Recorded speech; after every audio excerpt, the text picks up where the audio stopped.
the most realistic online racing sim ever made. This is iRacing. Detailed laser scan tracks, fully dynamic real-world cars, and over 50 series to choose from. 6 online world championships offering over $100,000 in annual prizes. This is the original esport racing game. This is iRacing.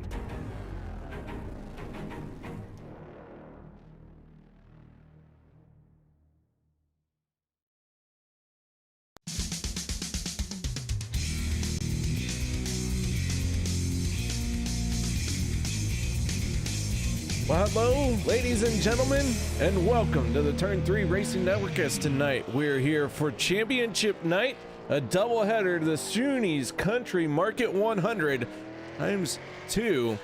This one happening at the famed Myrtle Beach here tonight. Thank you very much for joining me. My name is K.R. Stolfus, and in the booth with me here tonight is none other than the famous defender of all that is unholy and needs the holy hand grenade of Antioch. That is none other than Kelly Dahl. You are really reaching for these intros now, KR, but we are currently in qualifying for this this race. We're doing it a little bit different tonight with some lone qualifying instead of the group qualifying. Just trying to make things a little quicker since we are doing the 2 features. And currently at the top of the board, Guillaume 410, the only guy to get under 19 seconds at 18.935. So Guillaume not really in contention for the championship anymore, but he's still looking for his first win. That he is the 39 of Bill Martin, though. He's going to jump up in the second spot. Had a shot at taking pole position, but Guillaume going to hold on to it. And that is it for our qualifying. 2 minutes done and over with.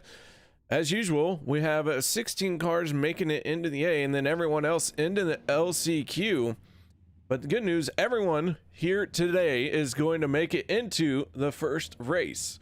And so as the drivers start to make it on to the grid here, let's look at our starting lineup for our LCQ here tonight. Justin Smith on the inside of row number 1, Andrew Plank on his outside. Row number 2 is going to be Jeremy Carpenter on the inside with Speedy Brissett in the 03 for the outside lane. Row number 3 will be Colin Phillip in the 53 and Jeremy Watkins in the 77. And finally, row number 4 on this one is Brian Jones and Stefan Marinac. Yeah, it's strange to see Steph Marinac that far back, but it looks like he may have made a mistake on his qualifying and hit the wall possibly, which kind of washes out any sort of qualifying time he may have had. So unfortunate for that 24 car, but he at least will be guaranteed to make the show and maybe get a little bit of practice here as he'll have a chance to try to pass these guys that are in front of him in the LCQ. So 8 cars out on the speedway for our first LCQ of tonight's doubleheader. 2 races in total here tonight, including qualifying and LCQ, and a 100-lap event for each one. Then at the end of it, we're gonna have a champion. Yeah, and we have 3 guys in the hunt for that championship: Justin Fuller, Joe Schaefer Jr., and Mike Alexander. None of those guys are in this LCQ, so you have to wait until the main event to see what is going to happen with them. But Justin Smith now leading the field towards the green for the first LCQ of the night. All right, here we go. First time here tonight, the green flag gonna come out. The 45 machine jumps out in the front. Smith, Plank, and Plank way up high, slid up just a little bit there. Looked like his car stepped out a touch on him. That's going to allow the 7 of Jeremy Carpenter to get to his inside. 8-lap LCQ here. It is going to go very quickly. Yeah, this LCQ more of a sprint than anything. And yeah, Andrew Plank looked like he got loose on entry into turn 1. Let's see how he's going to handle turn 1 this time. Oh, it's the 53 of Colin Phillip that gets loose this time. All sorts of out of shape, but he's able to hang on to that race car. Some great wheel work from the 53. So Smith, your race leader in the 45, the 7 of Carpenter sitting in second spot. Andrew Plank taking a peek to the inside for the moment. Carpenter holds him off for now. And then Speedy Brissett in fourth, fifth, Colin Phillip. Steph Marinac in sixth, Jeremy Watkins and Brian Jones round out this 8-car field. Already on lap 4 of this short little. Oh, and there's a hit from the 03 of Brissett, and the 64 of Plank goes around. Caution comes out. Take another look at that one. Is Brissett going to get a little bit of a contact there with the 64 of Plank? So on board with Plank here as he's going to get that bump.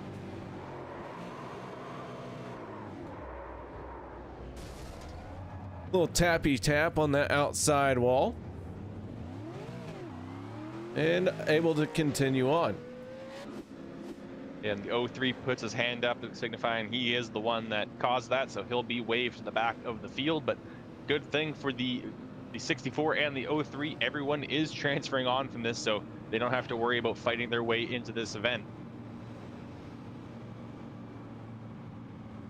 So a quick caution coming out here, and no one gonna really pull onto pit road. No, not much reason to, as long as your car's not too tore up. Even if it is tore up, just kind of pull on pit road and just wait for the main event, I guess. I don't know. Yeah, this LCQ pretty much just to sort out the back end of the field and give these guys just a little bit of practice and warm up before the main event. Don't have enough drivers here tonight to send any home, but still a very strong field here tonight. I think we're only a couple short of actually sending people home. Yeah, last I saw we had exactly 24 drivers here, and with 8 in the LCQ, that should be 24 still, right? 16 plus 8. Yeah, that's 24 KR. Okay. Just want to make sure that they hadn't changed math. I think math stays the same. I don't think there's going to be any update to math at any point here. It's stayed relatively similar for a few 100,000 years. Math 2.0 not coming out anytime soon. Isn't that just kind of algebra? No. All right, lights going out on the pace car. Field stacking up 2 by 2. We're gonna let them go once again. Gonna have, I believe, 4 laps to go in this LCQ. Justin Smith, Jeremy Carpenter on the front row for this restart. Then the 53 of Colin Phillip and the 24 of Steph Marinac on the outside of row number 2. And the leader's pretty much getting into single file here, or everyone's getting to single file. So it looks like things changed right before the end, but the 45 will have control of the field. He launches off of turn 4, a little bit of a wheel spin from the 7 of Carpenter, and that's going to allow Justin Smith to get a massive lead into turn 1. So Smith has a good launch. 4 laps to go in this LCQ. Jeremy Carpenter in second place, trying to hold off a hard charging 53 Colin Phillip. Phillip taking a peek to the inside, coming off the corner. Nothing there for him just yet. 3 more times around. Marinac, meanwhile, in the 24, he's given a little bit of room and charging hard on corner exit. He's really backing that corner up and getting a good run down the straightaways. Yeah, he started all the way back in 8th to start this LCQ. He's already up into 4th and battling, and the 7 got it loose again off of turn number 4, and not quite enough for that 53 of Colin Phillip to get underneath of him. And we'll see if Steph Marinac now, he's got a bit of a run. Is he going to go low? No, he's going to back out of it and think otherwise. Oh, the 45 machine coming around, going to get the white flag. Justin Smith for the final time around in this LCQ. Phillip making a move to the inside on Carpenter, going to get onto those turtle shells, bounces his car up into Carpenter. They make slight contact, but both cars stay true. And off of turn number 4, your first LCQ of the night, Justin Smith claiming this one. A good solid run from Justin Smith, led the entire way and really wasn't under much pressure, but some good running from that 53 machine to get the win on the LCQ. As the drivers go into their 5-minute warm-up session, we are going to step away and play our national anthem. We'll be back right after we honor both countries being represented here tonight.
The Upstate Racing League Season 10 on the Turn 3 Racing Network is brought to you by Butt Kicker. Feel what you've been missing.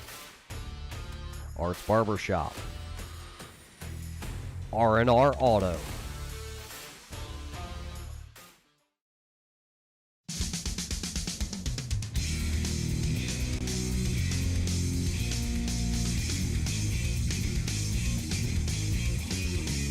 Welcome back, ladies and gentlemen, as the drivers are starting to take to the grid for tonight's Schoony's Country Market 100, race number 1 of tonight's doubleheader.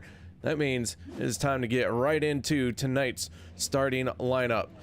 By virtue of setting quick time, Mike Rhino. Wait, no. Sorry. The invert. The invert. By virtue of the invert. I knew what I was saying. It just took a minute to get there. By virtue of the invert, Mike Rhino in the 34 machine on the inside of row number 1. Trey Edson in the 25 machine outside. Row number 2 going to be Brian Hacker and Joe Schaefer. Row 3, Mike Alexander, Matthew Barkhouse. Row number 4 will be Bill Martin and Guillaume Fortin, your quick time qualifier. Row number 5 will be the 20 of Justin McDuff and Gareth Gardner in the 81 machine on the outside. Row number 6 will be Justin Fuller in the 51 and AJ Hamill on the outside of row 6. Row number 7 sees the 87 of Matt Eddy, and on his outside, the 12 of Brian Rogers Jr. Row 8, we've got the 96 of Al Smith Jr. and the 98 of Chris Stump. Next, we see in row 9, the winner of our LCQ, the 45 of Justin Smith, along with the 7 of Jeremy Carpenter. Colin Phillip in the 53 will be rolling off on the inside of row 10 with Steph Marinac, to his outside. Row number 11 sees the 77 of Jeremy Watkins and the 9 of Brian Jones. And rounding out our field is the 64 of Andrew Plank and the 03 of Speedy Brissett. 34 machine of Mike Rhino leading this field as the green flag comes out. On his outside, Trey Edson, our highest running rookie, giving him the what for on that outside lane as they make their way down the backstretch. The 34 machine and the 25 still side by side. A lot of side by side racing here. Not a lot of drivers able to get down to that bottom lane just yet as the first lap is done and in the books. And none of these drivers on that outside lane wanting to give up an inch. Mike Rhino trying to hold off on the inside while Trey Edson continues to pressure him. Just behind them, we've got the 6 of Joe Schaefer on the outside and Mike Alexander as well. Both of those guys are in contention for the championship. Trey Edson now finally going to back off and allow Mike Rhino to go on through, but Joe Schaefer in that 6 car still trying to work that outside lane. Yeah, Schaefer now going to slot in to 3rd spot. One of our cars, I believe that was our 5th place runner, smacked the wall there a little bit. Not sure if that was the 75 of Mike Alexander or not. A little bit of contact with the wall, and so far we're staying green and everyone's starting to get single file now. And a big thing to note is our championship leader, Justin Fuller. He's still a little bit further back in the field, stuck in 9th place, currently battling with Guillaume Fortin and Matthew Barkhouse, trying to get himself up to continue to defend his points lead, because Joe Schaefer Jr. running in 3rd place and has a good opportunity to get himself into the championship lead, as he's only 10 points back of Fuller coming into this race. Yeah, very tight battle at the top of our leaderboard, and a pretty close battle for the best of the rest, including Al Smith, and I believe that would be Matthew Barkhouse in the 15. Yeah, Al Smith is just 12 points back of Barkhouse for the Best of the Rest award. And for those that don't know, the Best of the Rest award is for the highest placing driver in the points that did not make the chase. So essentially our 11th place finisher. And that is for the whole season of points, not just the chase for them. So Mike Alexander trying to keep himself ahead of that 96, or sorry, not Mike Alexander, getting him mixed up, getting the 75 and the 15 mixed up. Matthew Barkhouse trying to keep himself ahead of the 96 to hold on to that award. I got a question for you, Kelly. A little bit off topic, but why is Matthew Barkhouse and Mike Alexander so hard for us to keep straight? Because I'm doing it too. Yeah, probably because their numbers are very similar, especially in the fonts that they're running as well. They've got the 75 and the 15 very close. And also we've got the 51 of Fuller also trying to throw us for a bit of a loop here. And Fuller, he's moving up. I mean, he started in 11th place. We're only 9 laps into this race, and he's already up into 7th. So Fuller is definitely spurred on by the chance for a championship. Yeah, that 51 machine gaining 4 positions here in the first 10 laps, and now he's trying to close in on the 75 machine of Alexander. And he is getting that done in a hurry. Meanwhile, Joe Schaefer in that 6th, still stuck in a 3rd spot. He is trying to look for an opening on this 25 of Trey Edson. So far, he's not been able to find it. He was almost taking a peek on the outside through turn 4 last time around, and I don't think that's going to be the place you're going to make any passes tonight. I think it's your best opportunity really is to kind of back up the corners, get a good exit out, and try to get to the inside of the other driver before the next turn, or maybe later on when the tires are worn out, try to pin them down on the inside. But at this stage of the race, that outside lane is not going to be the strong lane. So the 34 of Mike Rhino continues to lead. Brian Hacker in the 11 machine finding himself in 4th spot, with Bill Martin rounding out the top 5. Bill Martin came in as the number 1 seed to this chase. His chase got started off horribly, and he's done okay in recovering, but man, he lost a whole lot of ground. Right now he sits in 5th spot, and he is well, 54 points behind this championship standings. Take a good point swing to get him into this championship battle. Speaking of a point swing, Mike Alexander and Justin Fuller side by side now. These are 2 of our championship contenders. Alexander is 16 points back on Fuller, who is our current leader. So this is a big championship deciding move right now. If that 51 can get around the 75 and maintain that position, he can open up his points lead over the 75, maybe eliminate him from contention before race number 2. But that 75 of Alexander not wanting to give up, and he's going to keep trying to run that high lane and keep the momentum up. Yeah, Mike Alexander really close on the points here. That 51 of Fuller just starting to inch a little bit closer. And while they are battling, that is allowing Justin McDuff to close in, but Alexander now gets into line behind the 51. That pass there is something that is going to help Brian Hacker in the 11. Brian Hacker is sitting at 4th place in the points standings, and he is about 34 points behind Mike Alexander, but just 4 points ahead of Bill Martin, with Bill Martin right behind him. So Hacker trying to gain on Mike Alexander while keeping Bill Martin behind him.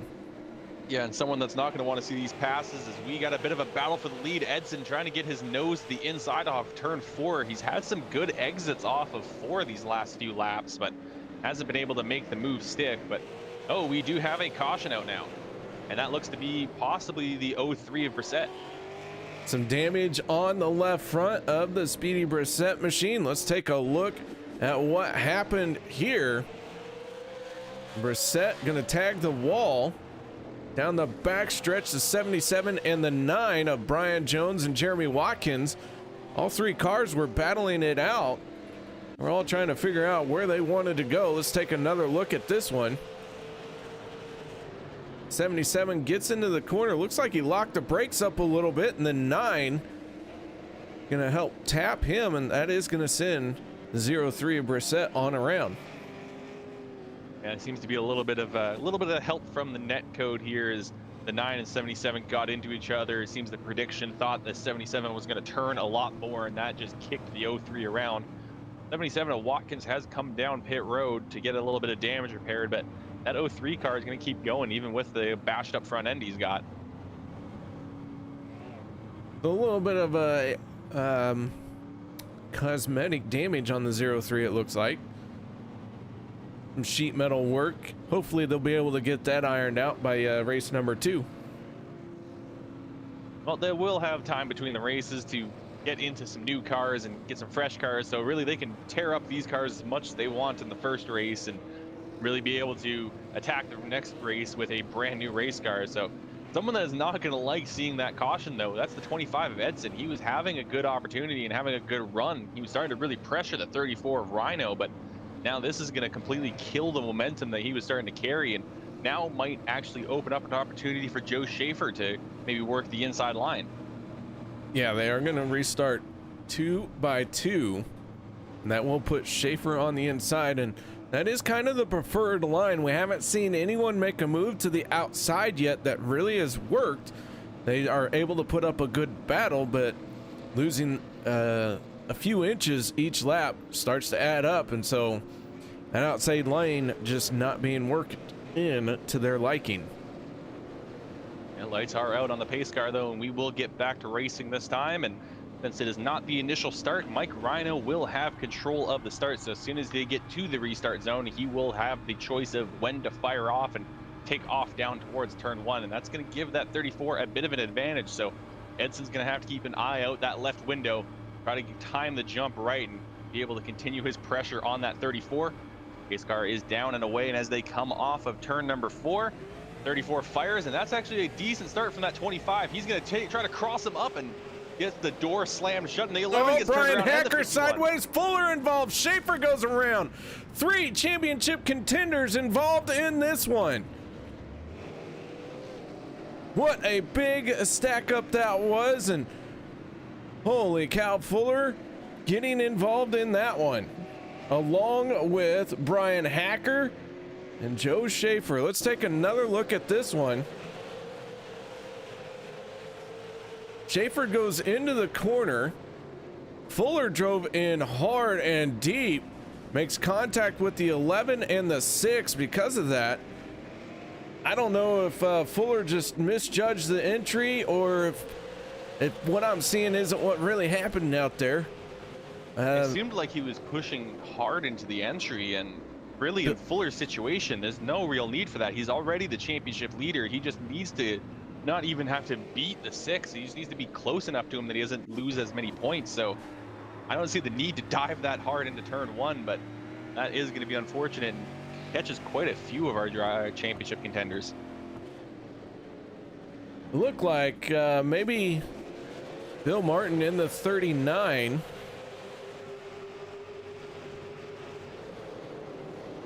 I don't know, just championship contenders, 4 of them right there, all in a knot. They all kind of get a little piece of the action. And it drops Schaefer all the way back. He's now down into 16th with a little bit of damage on his front end. So it looks like Fuller is actually going to maintain his position. He's going to stay up front in 3rd. Another loser from that, that's the 11 of Hacker. He's going to be the biggest loser from that spin. He's going to go drop all the way back into 21st. Yeah, Brian Hacker really had a good spot going there. Now he finds himself all the way back in the 21st spot, losing quite a few positions. Joe Schaefer in the 6, pulling onto pit road. So he's going to try and work on the damage of that race car. Yeah, he can't take new tires, so he can only deal with hammering out the damage just a little bit. All right, so here we go. Field stacked up 2 by 2. Pace car getting out of the way. No, that's going to be a single file restart. I thought it was odd, but everyone was 2 by 2, but here we go.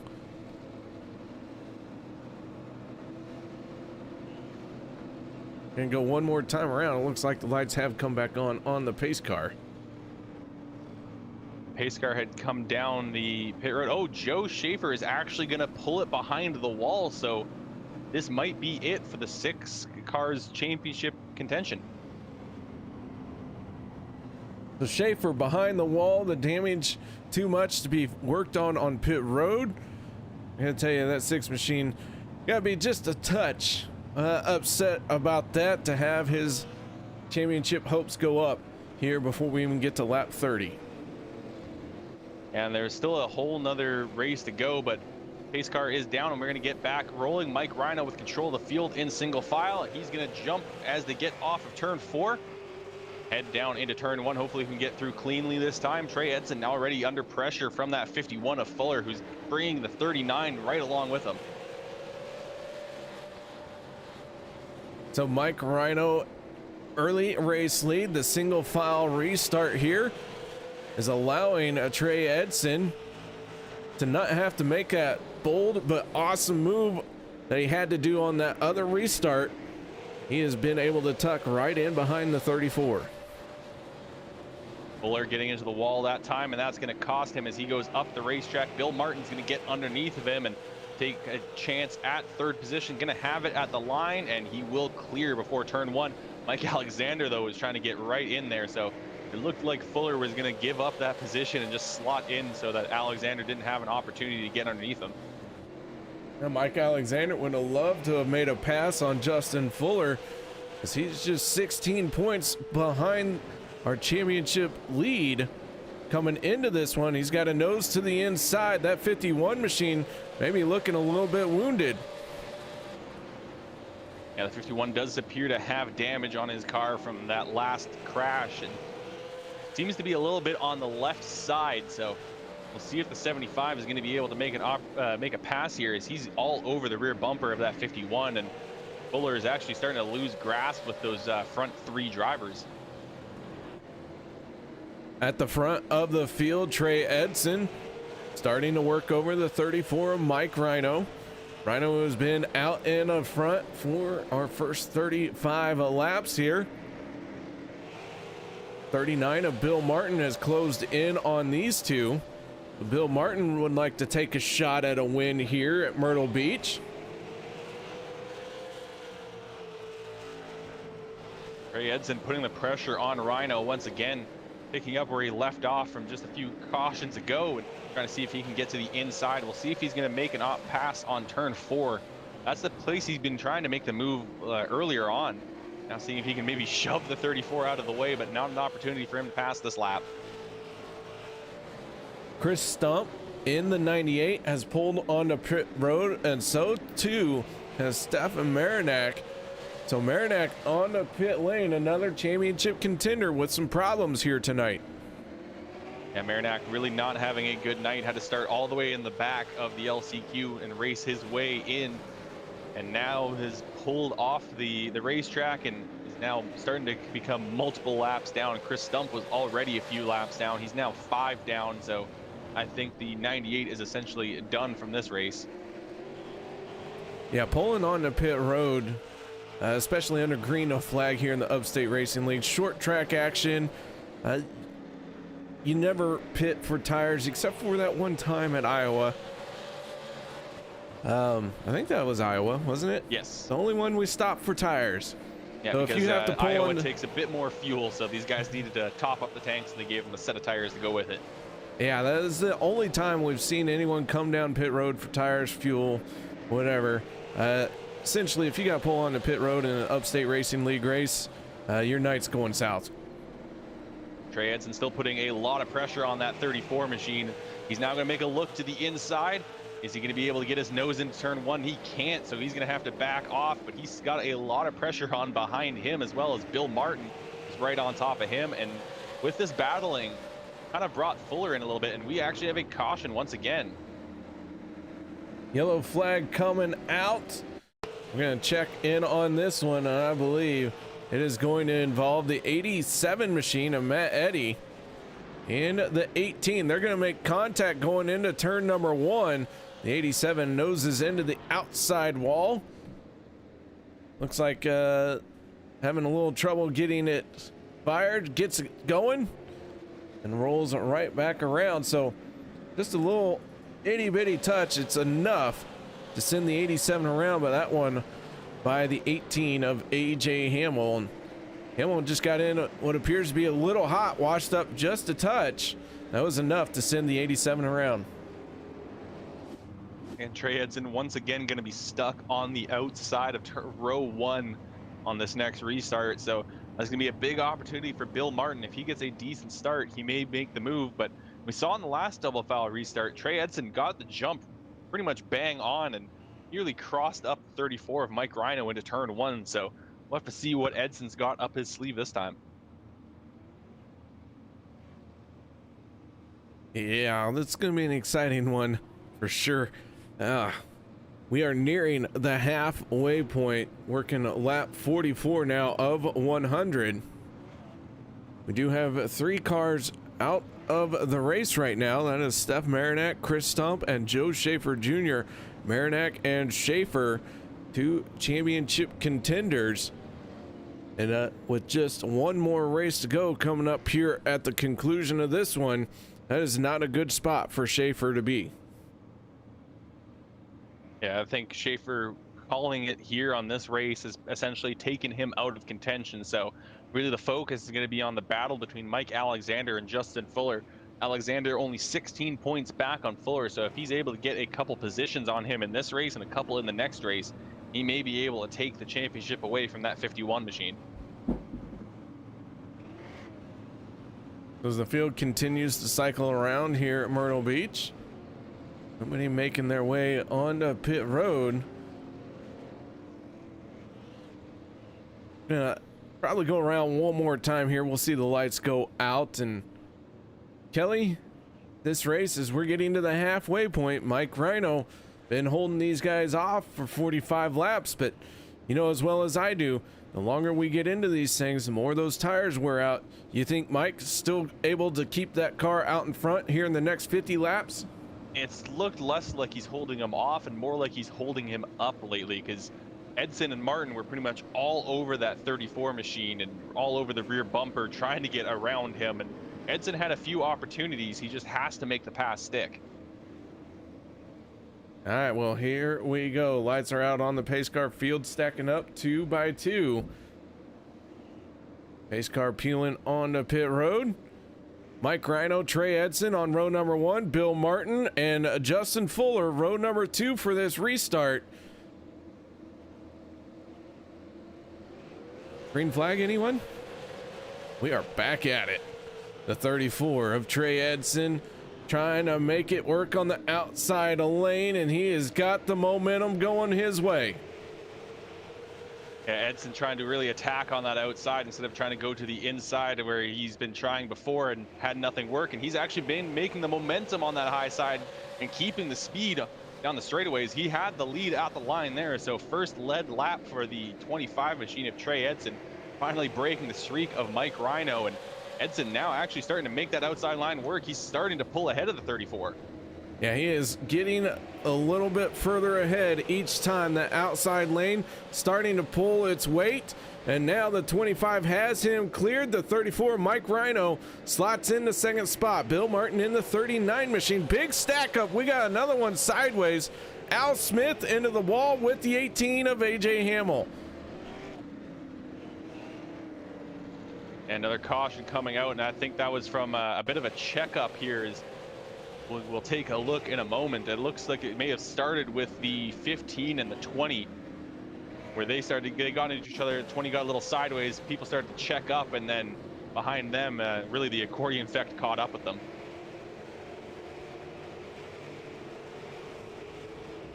The AJ Hamill and Al Smith trying to go nose to nose and give each other a little bit of love. Some super late model kisses, if you will. Unfortunately, that is going to be a tough break for the 18 of AJ Hamill as he has pulled it onto pit lane. Yeah, he came into the wall pretty hard, so I'm not surprised to see that 18 machine on pit road, as I think there was some heavy damage to the front end of that machine.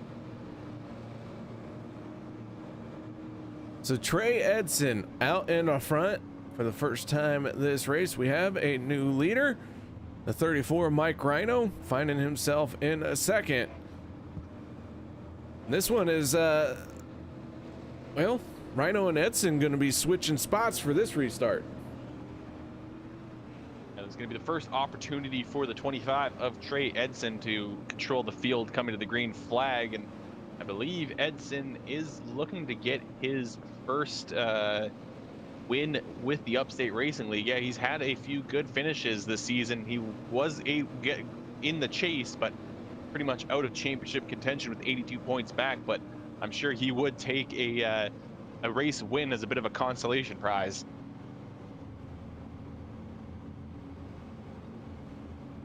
So the field continuing to cycle around here at this Myrtle Beach Speedway. Our doubleheader here tonight, each one going to be 100 laps each show, the exact same as far as for laps and the format and everything. I think what's going to be different is our players and people at the running orders, because our second race, the sun's going to be down for that one, and we might see a few other cars come up to the front of the field when it gets dark. Yeah, it'll change the dynamics of the racing just a little bit with how you can take the corners and how much you can really punish the tires, since the track surface will be just a little bit cooler and be a little bit easier to keep your tires cool and keep the grip in them.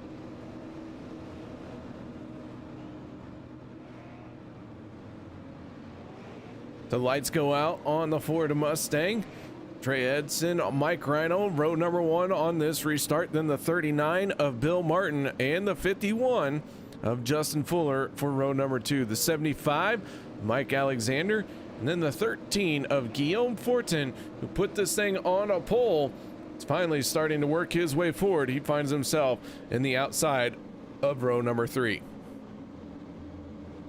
Pace car is down on the way. We'll see what Trey Edson's going to be able to do from the lead this time. First time he started in the lead instead of second tonight. And he's going to hesitate a little bit. Big wheel spin from the 39, still trying to hold on to it. He does manage to save it, but that is going to cost Bill Martin a lot of space, because Justin Fuller is now going to try to attack on that outside, as Mike Rhino is able to slot himself down into second on that inside line. Fuller hanging tough on the outside of the 39 of Bill Martin. Starting to edge his way forward a little bit, but Martin in that 39 going to close the doors. It looked like the 51 got a little crossed up, and that causes the 39 to get into the turtle shells. Big wiggle again out of Bill Martin, and Justin Fuller now slots into third. Guillaume Fortin starting to work his way up. He got himself around Mike Alexander that last time around, as Alexander had to check up for Bill Martin. That was all out of control after he got into the side of Justin Fuller. And ahead of all this, Trey Edson trying to open up a bit of a gap and is starting to pull away slightly from that 34 Rhino. Yeah, he's got a bit of a gap here, not much of 1.4 here down the back stretch. Trey Edson really has, now that he cleared the 34, really we're going to get a good shot at seeing what he's got in store for us. Edson, I've been told, has locked up Rookie of the Year by taking the green flag here tonight. And so Trey Edson will be the Rookie of the Year. I'm sure he is going to enjoy that award, but I believe right now his focus is just going to be on winning this race. As he was stuck behind Mike Rhino, it seemed, for a few laps. He seemed like he was faster, and now that he's gotten clear, we are able to see the pace he's gotten. He has opened up half a second over that 34 machine already. So your Racing Designs Rookie of the Year now out in front, trying to pick up his first win of the season. Trey Edson doing a good job of it right now. That 25 machine just needs to keep hitting the marks and stay steady and nice and smooth. We're clicking laps off here at about 19.7 seconds. 40 laps to go in this one. This race is going to be over in, well, not too much longer. Yeah, the laps are taking away very quickly. This track is just over half-mile long, and it takes only just under 20 seconds to get around, even on these worn-out tires. But the 51 of Fuller, he is all over the rear end of that 34 of Mike Rhino, and Rhino has been able to make his car very difficult to pass here tonight, as it took Edson almost about 40 laps to kind of get around him. But Edson now nearly 0.7 of a second ahead of the rest of the field. Fuller in the 51 has to be careful about how he attacks this 34 machine, because if he makes a mistake, makes a gamble move, Bill Martin in the 39 pushing hard on him. If Fuller tries to open the door a little bit to make a pass, as we got two in the wall. Fuller hit the wall along with Guillaume. Both drivers get it straightened out, but Bill Martin now digging hard on the inside. Yeah, Bill Martin has seen his opportunity and is going for it, and that is going to cause Fuller to just move out of the way.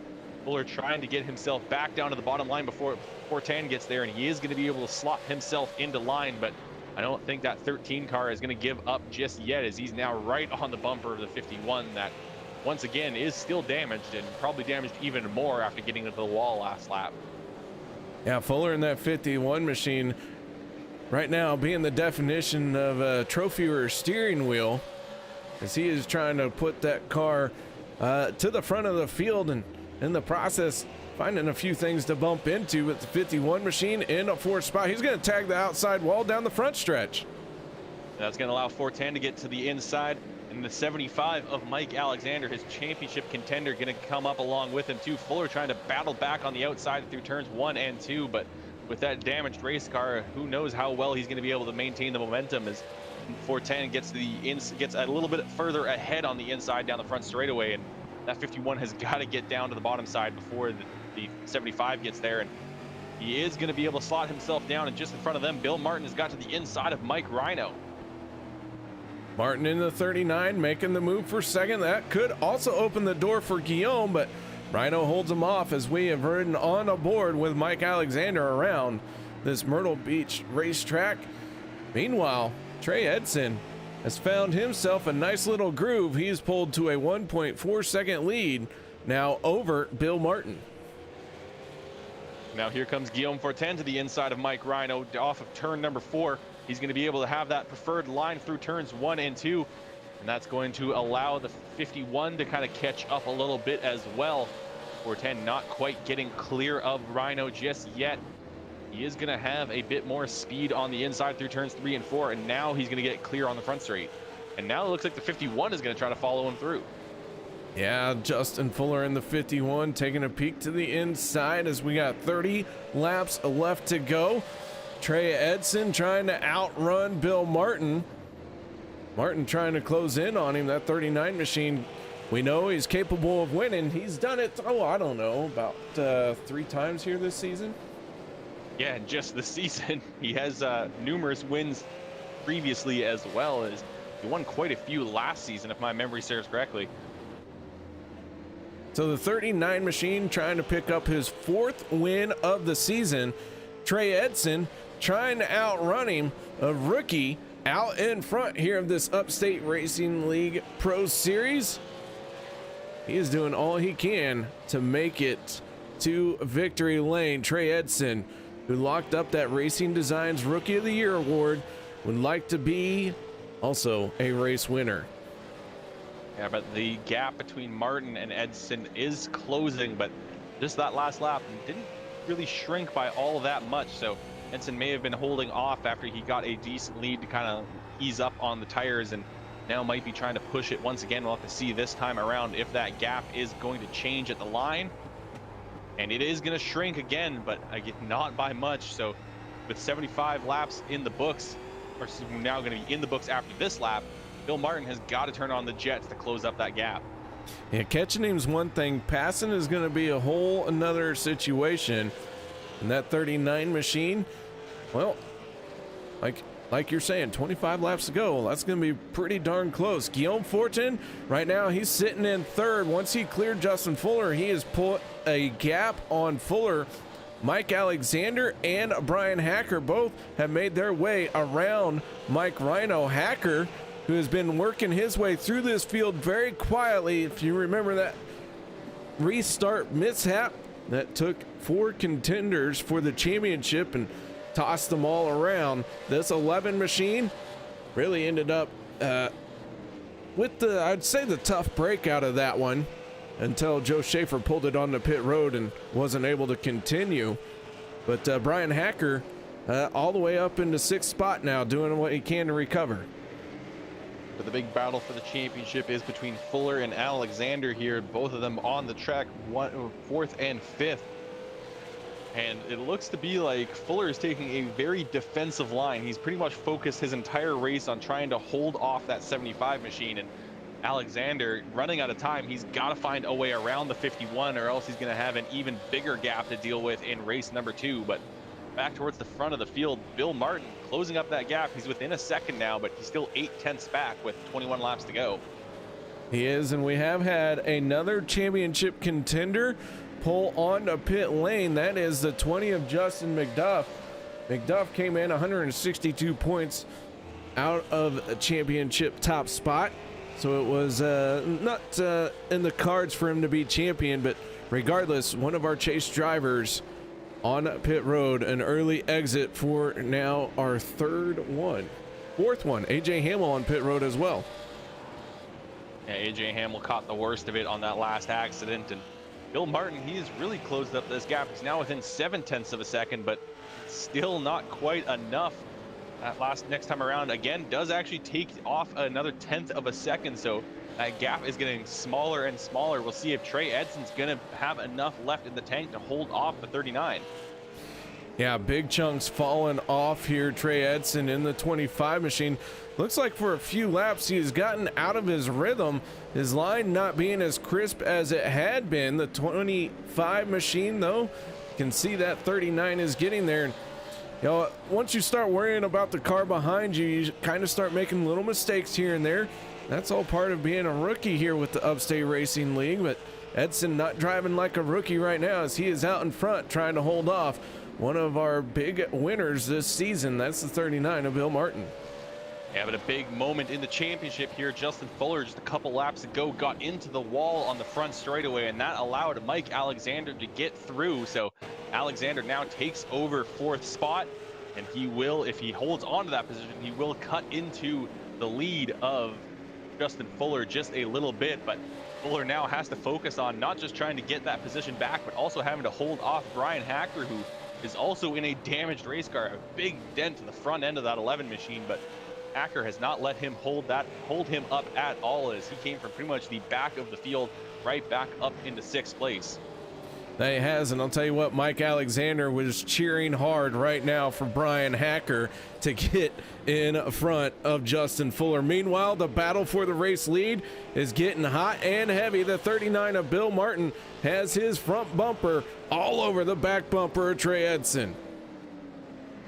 Yeah, Trey Edson has to try to hold off that 39 machine, try to make his car as wide as possible. He gets into the wall though, and that's going to allow the 39 to get to the inside, but he gets into the wall as well on the inside, and that's going to allow this 25 of Edson to hold on to the lead. So a good trade back and forth between the 39 and the 25, but Edson holds on for just a little bit longer. This battle is allowing the 13 of Guillaume to close in as well. Guillaume starting inch into this picture. We could have a 3-car battle inside of 10 laps to go for the race lead. Yeah, 39 of Bill Martin still seems like he's got a lot of speed in that car. He's going to get to the back end of the 25 and give him a hard shot. He's still got a ton of grip underneath of him, while it looks like Trey Edson is struggling for grip out there, but Guillaume Fortin starting to close up that gap just a little bit. Yeah, Edson in the 25.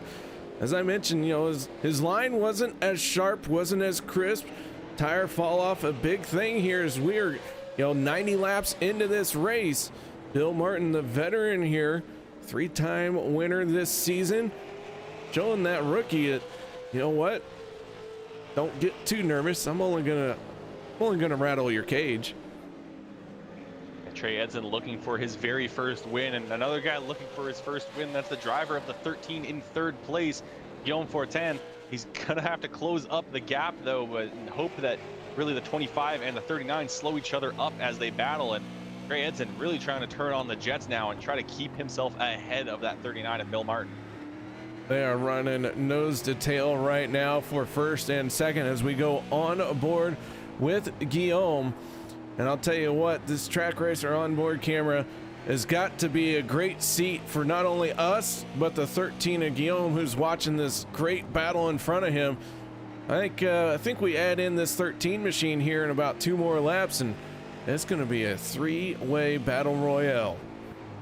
And keeping an eye though on Justin Fuller and Brian Hacker. Hacker has been pretty much camped out about 2 to 3 tenths behind Justin Fuller, just kind of looking for his opportunity to make a move here. And I think he's got to put a little more pressure on that 51. We've seen that Fuller has gotten into the wall a few times. If Hacker can get up to him, and he does close up through turns 1 and 2, but Fuller gets a good launch off of turn 2. So Hacker's got to put some pressure on and try to force a mistake from the 51, because we've seen it a few times tonight.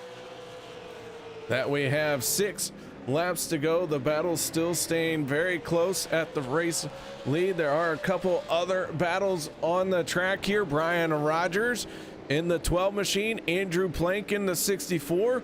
This race starting to wind down, and we're starting to see some of the drivers really digging hard and bounce off those walls as they're trying to get all they can. Yeah, they're trying to use the whole width of the track, but if they go push it just a little too hard, get on the throttle just a fraction of a second too early, it will slide you up into the wall. And yeah, if you're lucky, you just scrape the wall and lose a bit of speed. If you're unlucky, you smash the wall and knock your front right out of alignment, which would pretty much kill all of your momentum. But looks like a few of these guys have kind of bounced off the wall and kept it going, as we've seen the 51 bounce off a few times. But just a few laps to go. Bill Martin trying to chase down Trey Edson. Yeah, now 3 laps to go. The 39 machine, a bit of a gap to the 25, but Bill Martin has been able to close in quite quickly from time to time, but so far not able to make a move for the race lead. 2 more times around. Kelly, we're starting to cheer hard now for a first-time winner. 2 laps to go. Yeah, Trey Edson has led a large chunk of this race after getting the lead from Mike Rhino, and now just has to hold on for 1 more lap as he goes through turns 4 this time. A decent gap over Bill Martin, who seems to have lost a lot of the speed that he had earlier after his last little lunge. 1 lap to go, white flag in the air. Can Trey Edson hold him off? Final time down the backstretch in race number 1 of our doubleheader. Trey Edson, your Racing Designs Rookie of the Year, going to bring it off of turn number 4 and picks up his first win here in the Upstate Racing League. Mike Alexander comes home in 4th, Justin Fuller in 5th. That is our championship battle, and that is going to be even closer for our second race of the night. But Trey Edson, a fantastic drive from him from start to finish. He started in 2nd place, had to battle on that outside lane, and had to really kind of pull into his bag of tricks here to make the move on Mike Rhino. And then after getting a huge lead, he saw that lead disappear as Bill Martin came charging up behind him. So as the drivers make their way onto the front stretch for pictures, and we wait for them to get into or out of their cars and into the broadcast booth, let's go through our results for this one. Trey Edson picking up his first win. Bill Martin finishing 2nd. Guillaume up to 3rd. Mike Alexander finishing 4th. Justin Fuller 5th. Brian Hacker bringing it home in 6th. Mike Rhino 7th. 8th, Gareth Gondner. 9th, Matthew Barkhouse. Andrew Plank in 10th. 11th, Brian Rogers. And in a 12th spot, going to be Matt Eddy in the 87. In 13th, we'll see the 7 of Jeremy Carpenter. Al Smith Jr. comes home in 14th. 15th goes to Colin Phillip. 16th, our last car on the lead lap will be Justin Smith. Jay Speedy Brissett will be the first car a lap down at 17th. Brian Jones in 18th. Justin McDuff is classified 19th. 20th to Jeremy Watkins. 21st to AJ Hamill. Steph Marinac in 22nd. 23rd to Chris Stump. And 24th to Joe Schaefer Jr.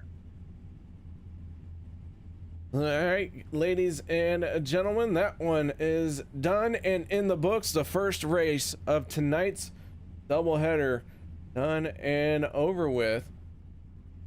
And I'll tell you what, I'm not 100% sure if he's ready, but we're about to find out. Your race winner here tonight, being the driver in the 25 machine, your Racing Designs Rookie of the Year, Trey Edson. Congratulations here tonight. Thanks, man. Gosh, I didn't see that coming at all. If you look at the results all year long, I mean, I think my best race was the very first one of the season at Iowa, and I just kind of struggled between 7th and 12th all season. So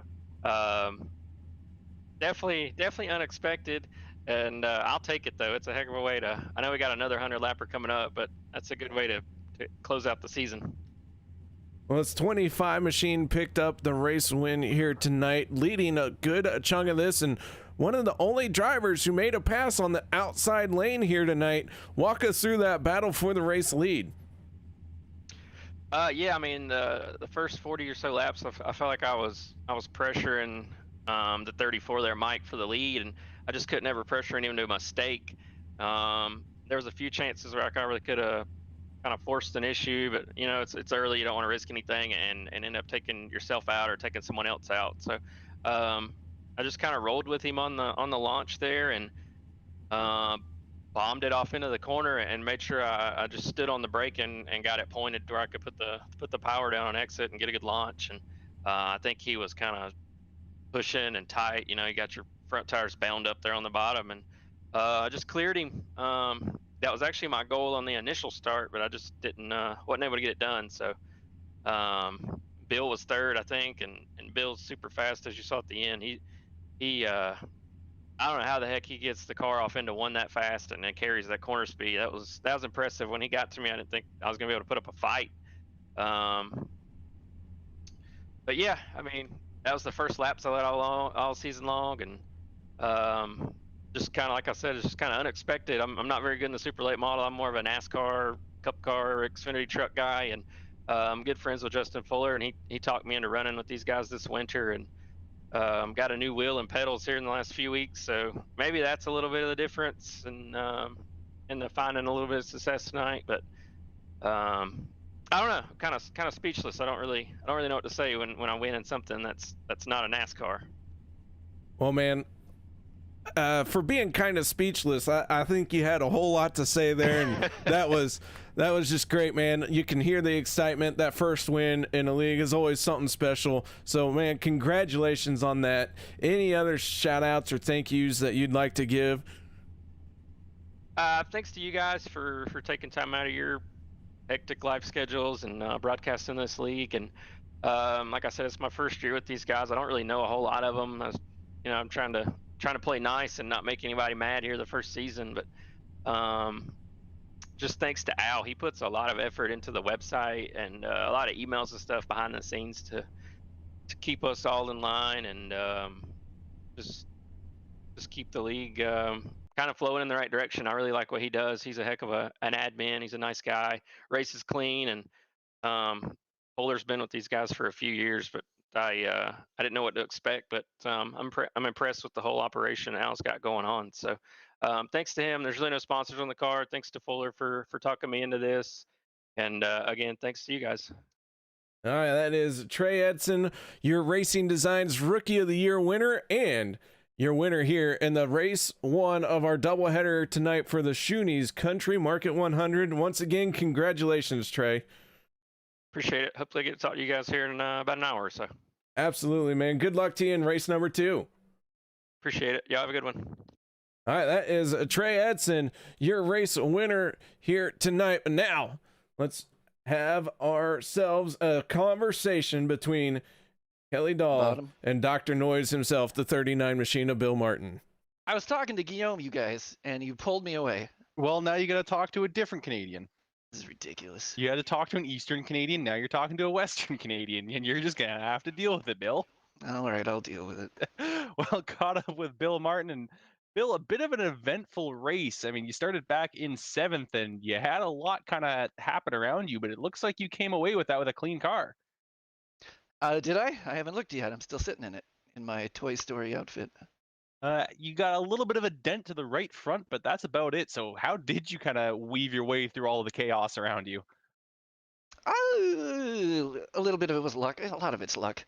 But you just get yourself in the right spot, and it usually works out. Somebody doing a burnout? Jeez, that's loud. And once it stayed green, when I was at least being somewhat more disciplined to the tires, I was able to finally start making runs on the bottom of the track, specifically in turn 4. But if you didn't discipline the entries, the corners, the tires, they just torched. I was on my way to another blown tire if the race was any longer. Well, shifting into the next race, we are going to be going under the lights. And how do you think that's going to change the racing? I think Guillaume and I are in agreement it'll probably be worse for the right front tire. So I guess we'll just do our best to take it easy on it. Why would you say the right fronts can be worse? Wouldn't it be a bit better with the weather or being a bit cooler, or the track surface being a bit cooler? Technically, no, because the speed will be up and the track is abrasive. And with the speed being up and it being so easy to slide the front because the gearing is so low, when you go in the corner, you can barely hear the engine. So it's really easy at that point to slide the tire, and then you're already going faster. The speeds, I mean, the temperature in the tire usually ends up about in the same place. So despite the fact that it's cooler out, you end up essentially having virtually the same tire temperatures, so you get the same wear. But if you're moving faster, you're wearing the tire a little more. You just have to be more disciplined. But yeah, I mean, it would make sense that it's hotter, the tire gets slicker, and it would wear out faster. But hey, iRacing. Well, hopefully you are able to make that right front last, and maybe we will talk to you again after the second race. But before we let you go from the first race, who would you like to thank for this run you had? I don't know. Did you guys get my? Forget that. Did you guys get the new picture that I put on my thing? Is my new picture there? KR? On what thing?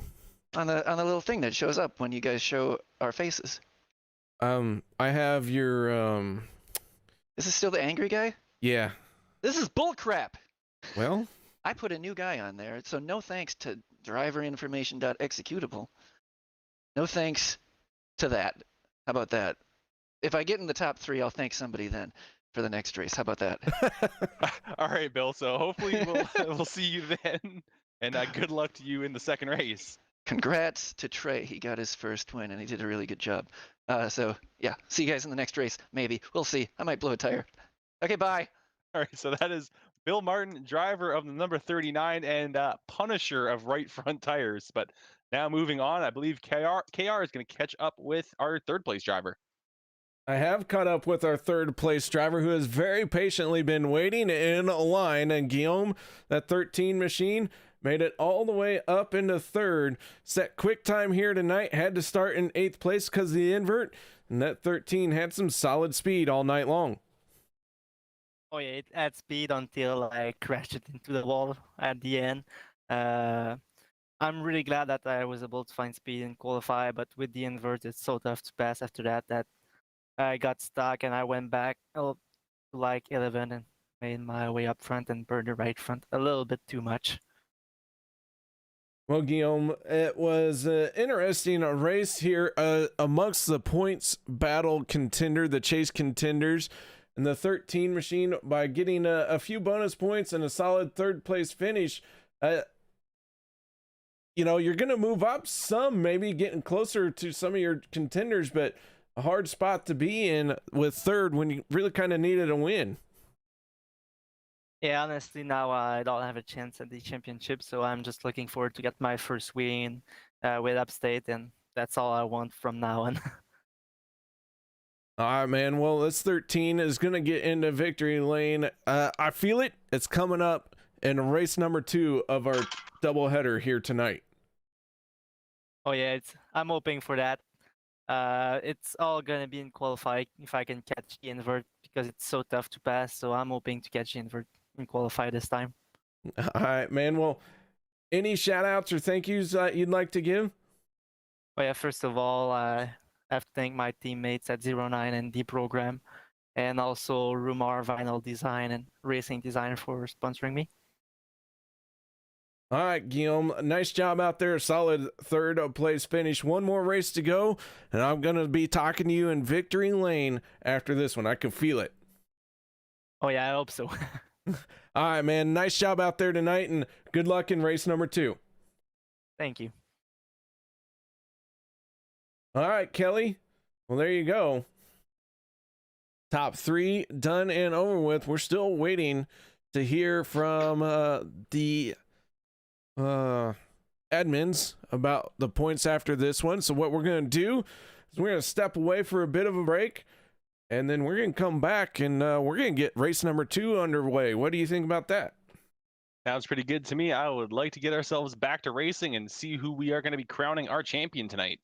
All right, guys, so no one go anywhere. We're going to step away and change rooms, change clothes, and maybe change some best friends, but stick around as we continue our doubleheader here tonight.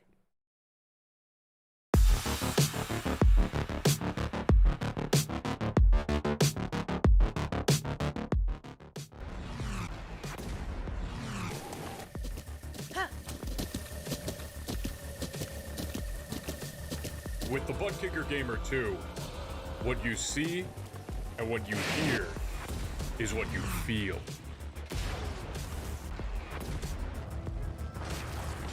Butt Kicker. The future is feeling.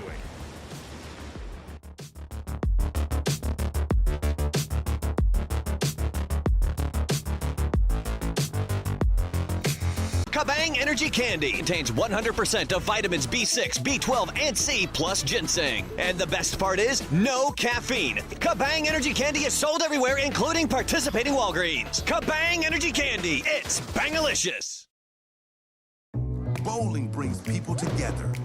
Right down the middle. You got it. Uh-oh. Good job. Do what you can do, man. Wait. That's a strike right there. Woo! Connect with family and friends. Go bowling.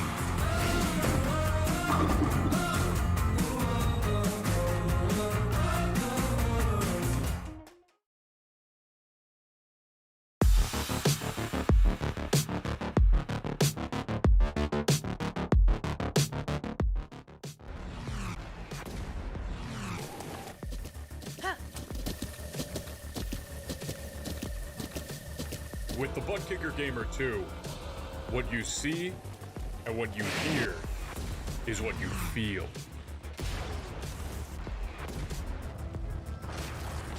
Butt Kicker. The future is feeling.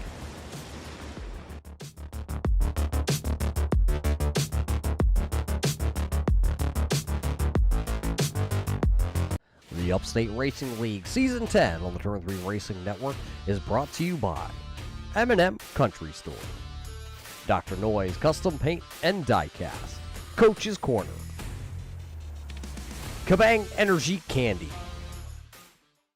Kabang Energy Candy contains 100% of vitamins B6, B12, and C plus ginseng. And the best part is no caffeine. Kabang Energy Candy is sold everywhere, including participating Walgreens. Kabang Energy Candy, it's bangalicious.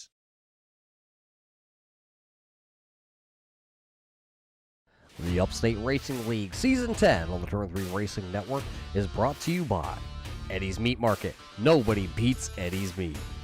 Hanson Starter Shop. Racing Designs. CEG Dealer School. Train, play, consult. Bowling brings people together. Right down the middle. You got it. Uh-oh. Good job. Do what you can do, man. Wait. That's a strike right there. Woo! Connect with family and friends. Go bowling.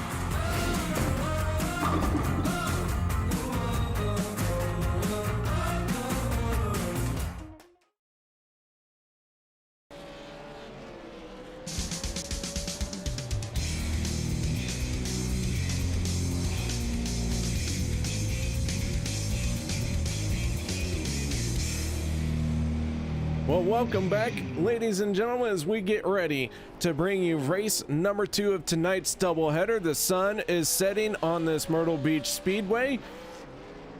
And even though the sun's setting, the temperature's going down, the action is going to stay just as hot as ever. In the booth with me here for our continued doubleheader coverage, it's none other than Kelly Dahl. Kelly, welcome back, even though you never left the booth.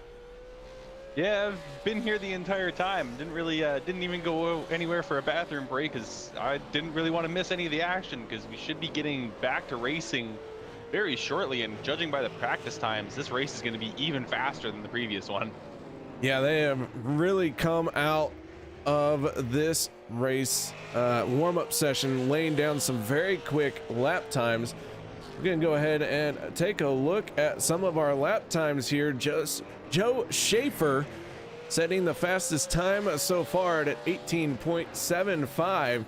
Guillaume Fortin, who put it on pole for race number 1, finding himself in a second. And Mike Alexander right now is sitting third quick. He came into this race now just 7 points off of the championship lead. Yeah, just being even one position ahead of Justin Fuller on the last race was enough to get him an extra 9 points on him and brings him right into this championship race. And everything is basically going to be decided by who's going to finish in front. Is it going to be the 75 or is it going to be the 51? Whichever one of these drivers beats the other is essentially going to win our championship. Yeah, they are very close. And speaking of being close, let's go ahead and take a look at our point standings for this one. Justin Fuller, Mike Alexander, as we mentioned, just 7 points separating them. Bill Martin moves into third place. He got a good point swing on that one.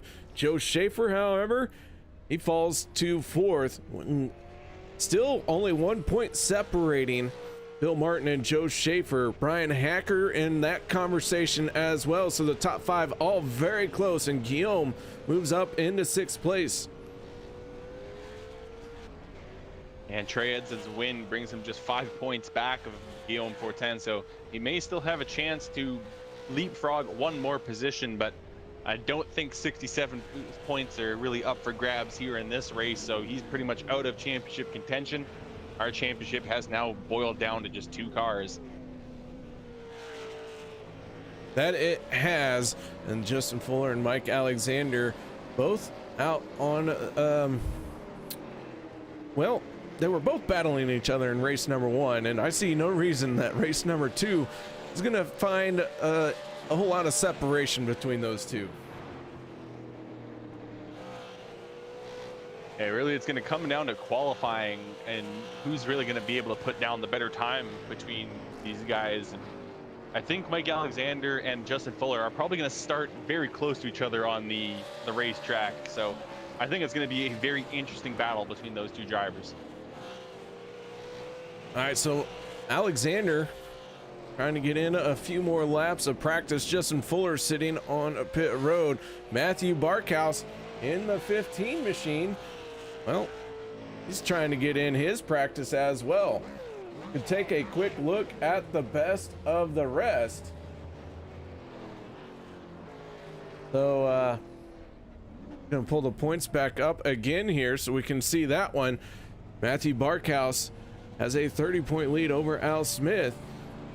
Al getting involved in that crash in race number 1. Got a very steep hill to climb to make up 30 points here on Matthew Barkhouse. Yeah, it pretty much wrapped up here for Matthew Barkhouse. He is essentially guaranteed himself the best of the rest award, just like Trey Edson has locked in Rookie of the Year. So those awards are pretty much all said and done. Really, the only thing up for grabs still is the main thing, the championship. Bill Martin setting the fastest time in this practice session. Everyone trying to get in some qualifying laps. Matt Eddy in the 87 machine running his nighttime paint scheme. Going from a green car to this gold colored car as we get ready to move into qualifying. It will be single car qualifying like it was previously. 2 minutes for all these drivers to get through their qualifying times, and the 51 of Justin Fuller making his way out onto the speedway. And as usual, there will still be an 8-car invert, so whoever puts down the fastest lap time will actually be starting back in 8th. So we're gonna have to see where these guys are gonna shape up, and there's a few guys from this first race that may be a bit faster in this second race, so we'll have to see who's gonna come out on top. Jeremy Carpenter in the 7 machine, one of the drivers who finds himself out on the speedway. Carpenter across the start finish line, starting his first timed lap. AJ Hamill's going to be the first one to set a time, and that's going to be an 18.842 for that 18 machine.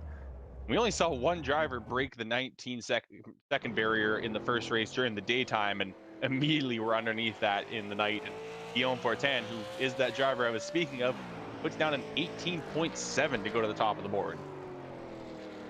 Guillaume on top of the board. Matthew Barkhouse in second place. Bill Martin in third. Joe Schaefer in the 6th. going to put himself on top of the leaderboard with an 18.72.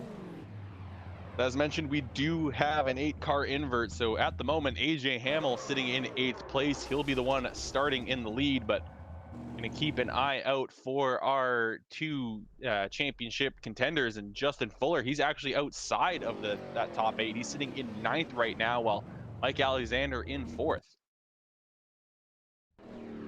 Speedy Brissett in the 03 laying down his qualifying time. 20 drivers in this session, and qualifying done and over with. So we're going to have 4 cars for this LCQ. 16 drivers making it into the A. 4 cars here in this LCQ. These are for starting positions only. Everyone will make it. So this LCQ going to be a little bit of an interesting one. We'll take a moment here while this is going on in the background. And what do you say we talk to one of our contenders here in the point standings, Mike Alexander or Justin Fuller? Well, Justin Fuller has stepped away, so maybe nobody.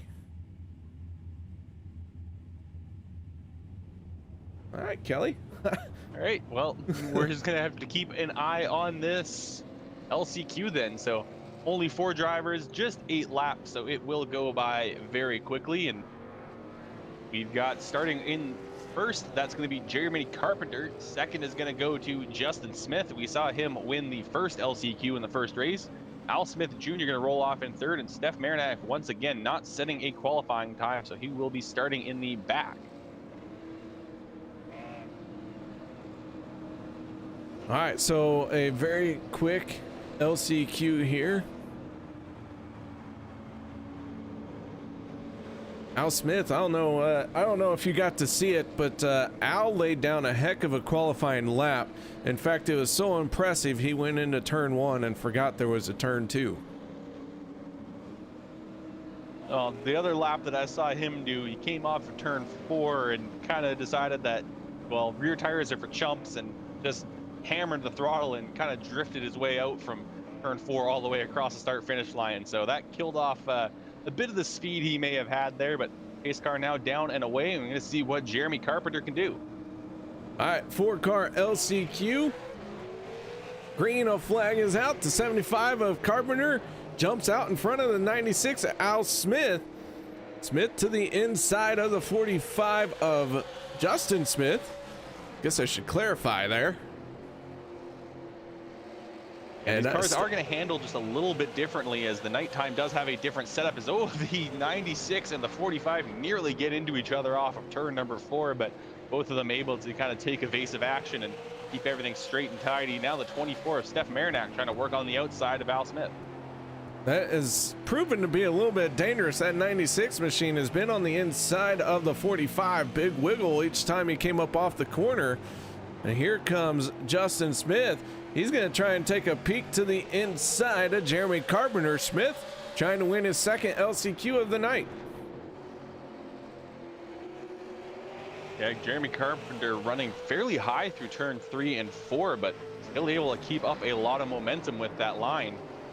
Yeah, he's staying, like, look at him through these turns, staying way up on the entry, and that was a good exit though. So a bit of a different line between these drivers, and so far working out for that 7 machine, though he's a little high up on the exit of turn 4 that time. That's going to allow the 45 of Justin Smith to close the gap. Now going to get a nose to the inside of the 7 into turn 1. Smith not able to make it stick off of turn number 2. Jeremy Carpenter holding on to it. We're going to have 4 laps to go here. Or I should say 3 laps to go. Carpenter in the 7 machine. Might try and walk away with an LCQ win here. Marinac, meanwhile, has made it by Al Smith and sets his sights to the outside lane here as he gets around the 45 of Justin Smith. Yeah, 24 Marinac charging hard on that outside lane, and these 4 cars have pretty much stayed in formation this entire time. Everyone stayed very tight together, and now that 24 Marinac scraping the wall a little bit towards turn 3, but still winding up with second place. And now white flag gonna fly on our LCQ. Jeremy Carpenter still holds on to the lead. Carpenter holding on to the lead. He's got half a lap to hold off the 24 Stefan Marinak, and that is a tall order for sure. Marinak all over the back bumper. He's going to give him a little love tap in the middle of the corner there, but lays off of him, and Jeremy Carpenter in the 7 going to pick up the race win here in the LCQ. Marinak second, Smith and Smith third and fourth.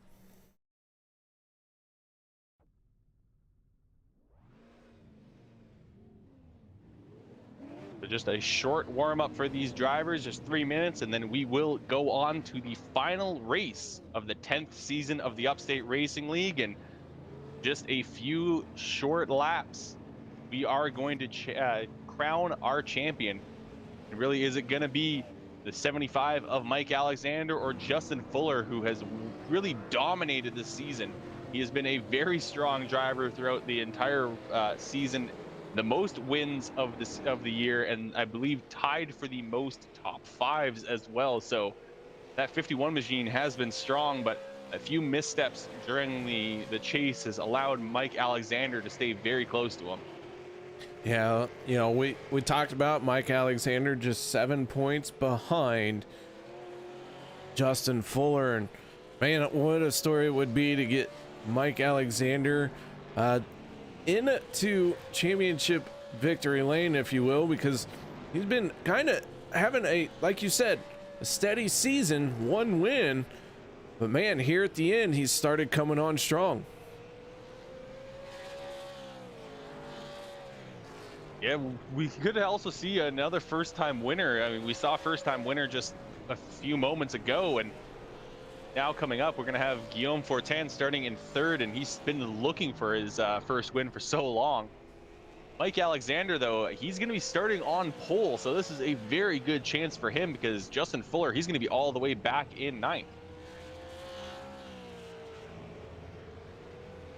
So as this warm-up session enters into its final minute, we're going to step away for a quick break. No one go anywhere. We'll be right back after this.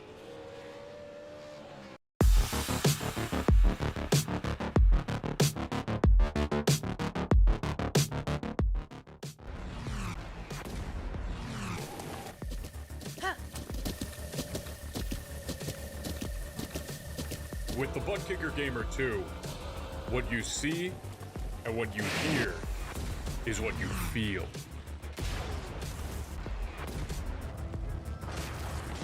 Butt Kicker. The future is feeling.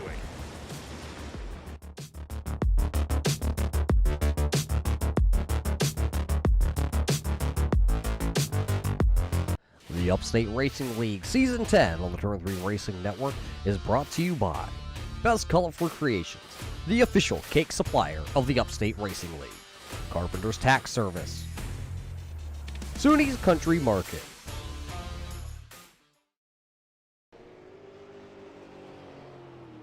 Welcome back, ladies and gentlemen, as this warm-up session has drawn to a close. We get ready to fire off our final race of the 10th season of the Upstate Racing League. I don't know about you, Kelly, but it's always kind of a bittersweet moment here for this final race. I always look forward to these Upstate Racing League races. They are quite the excitement, quite the thrillers. And for the season to come to an end so soon, for what feels like so soon, I'm not sure I'm ready to say goodbye to it. Yeah, it's always something I look forward to every year is coming back to this league to be able to watch these races and be a part of this show. And they always put on a fantastic show, as you mentioned, and hopefully we will have one last good run on the asphalt before we head off for the dirt series. All right, with that being said, let's get right into our starting lineup for race number 2 tonight of our doubleheader. The 75 of Mike Alexander on the front row for this one. Matthew Barkhouse on his outside. Row number 2 will be the 13 of Guillaume Fortin, and then on the outside, the 6 of Joe Schaefer. Row 3 going to be the 39 of Bill Martin, and your race 1 winner, the 25 of Trey Edson. Gareth Gonder in the 81 machine on the inside of row 4. AJ Hamill on his outside. And row number 5 is going to be Justin Fuller in the 51, in the 34 of Mike Rhino. Row number 6 sees the 11 of Brian Hacker starting in 11th, and on his outside, the 87 of Matt Eddy. Row 7, we've got the 12 of Brian Rogers Jr. and the 64 of Andrew Plank. Speedy Brissett will be rolling off on the inside of row number 8 with Colin Phillip to his outside. Jeremy Carpenter won our LCQ, so he will roll off in 17th with Steph Marinac in 18th. Al Smith Jr. will be coming out in 19th in the 96 machine, and Justin Smith in the 45 will round out our 20-car field. And I believe they are going to reshuffle the field because the iRacing did not completely do the invert properly, so Mike Alexander is moving back into 5th. Pace car is off. Yeah, AJ Hamill in the 18 machine going to be starting on pole for this one. And Gareth Gonder on his outside, as they have got them all lined up, I believe. And the green flag is out, and we are back underway as we get race number 2 done and over with as cleanly as we can into turn 1. And AJ Hamill looked a little bit loose into turn 1. The oh, 81. Bill Martin sideways. And we've got the 75 in the middle of the 3 wide there, and he's going to have to slot up into that high line. Trey Edson, he's moving places. Oh, the 18 and the 81 get into each other, and they are going to hang on, but that 18 of AJ Hamill, he's going to move himself into the lead. Oh my goodness, the lights have gone down, but that does not mean that anybody has settled down or settled in. We have had a wild first 3 laps here at Myrtle Beach in race number 2 of our Schoony's Market 100. Oh my goodness. A quick check on our championship contenders. They are pretty much running nose to tail. Mike Alexander in 6th place. He's running on his own because right behind him, Justin Fuller and Matthew Barkhouse are battling it out. So Fuller trying to keep up with that 75, but he's not quite able to get the runs he's wanting with that 815 stuck to his outside. Bill Martin laying down the fastest lap of this race so far at an 18.90 last time around. This time around, well, tires are not as primo. Everyone just a tenth slower, or a tick slower, I should say. AJ Hamill still holding on to this race lead, holding off that 181 of Gareth Gonder, who is still trying to find a way around him, really trying to recover from the slides that they have had earlier on. Just behind them, Bill Martin and Trey Edson, 2 of our top finishers. Actually, our whole top 3 is right behind them, with Guillaume Fortin following along as well. The 39, the 25, and the 13 running 3rd, 4th, and 5th. Mike Alexander in 6th spot. He's got a little bit of a gap over the 51 of Justin Fuller, but a time gap does not equal a points gap big enough just yet. That 75 needs a few more cars between him and the 51. Yeah, that 75, that's going to be his entire focus, is just to keep that 51 of Fuller behind him, and he'll have to hope that one position will be good enough. One position was good enough for 9 points in the previous race, and now that gap is only 7 points, but I'm sure Alexander would like to get a few more positions over Fuller and really secure him, because we do have bonus points in effect. They are still in play, so we won't know for sure who our champion is until they have had the moment to tally those points up after this race. But 9 laps now in the book, going on to lap number 10, and AJ Hamill still holding on to the lead after gaining it back from Gareth Gonder, who's going to look to his inside. They're going to get into each other, and that's going to force the 18 to go up to the high lane, and that's going to allow Gareth Gonder the preferred inside line. But that 18 of Hamill still holding on the outside, getting a good run onto the front straightaway. Yeah, Hamill really found a good line through 3 and 4, was able to put the power down off of turn number 4. Oh, Edson sideways, that's stacking the field up, and that is going to allow Justin Fuller to the inside of Mike Alexander. And that is basically our battle for the championship, is now the 6 of Joe Schaefer Jr., who was in the battle earlier tonight, but got taken out in the first race. He's now still looking for some redemption here as he gets around the 75 of Mike Alexander, and now it starts to go after the 51 of Justin Fuller. Fuller in the 51 machine is something that's happened to Edson. He is going to make it to the outside, allows a few cars by. Not sure what happened to the 25 there. But Trey Edson going to lose a couple spots because of it. Let's take a look and see. We're going to back up a little bit. Guillaume makes a move to the inside. The 25 just got into the outside wall down the front stretch, and that opened a door to allow a lot of cars through. Yeah, it really just killed the momentum of that 25. Now he's able to finally slot into the bottom lane, and unfortunately for Mike Alexander, it was right in front of him, so he's now got a couple of cars between him and his championship rival. Fuller able to put 3 cars between him and Mike Alexander.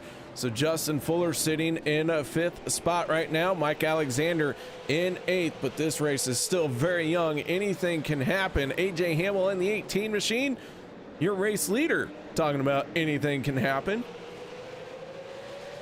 Yeah, he's still under a lot of pressure from that 181 of Gareth Gonder, as they nearly got into each other again off of turn 2, as their lines just kind of differ a little bit. Gonder keeping it tight throughout the entirety of the corner, while AJ Hamill really focuses on the exit, and now this time it's going to swap up a little bit as AJ defended that inside line from Gonder. So the 18 and the 81 sitting 1 and 2. Bill Martin in the 39 still in 3rd. Guillaume in a 4th place right now, and Guillaume looking for his first win, and he's in striking distance of getting that done here. Has to be careful picking his way through these top 3 cars that are in front of him, though.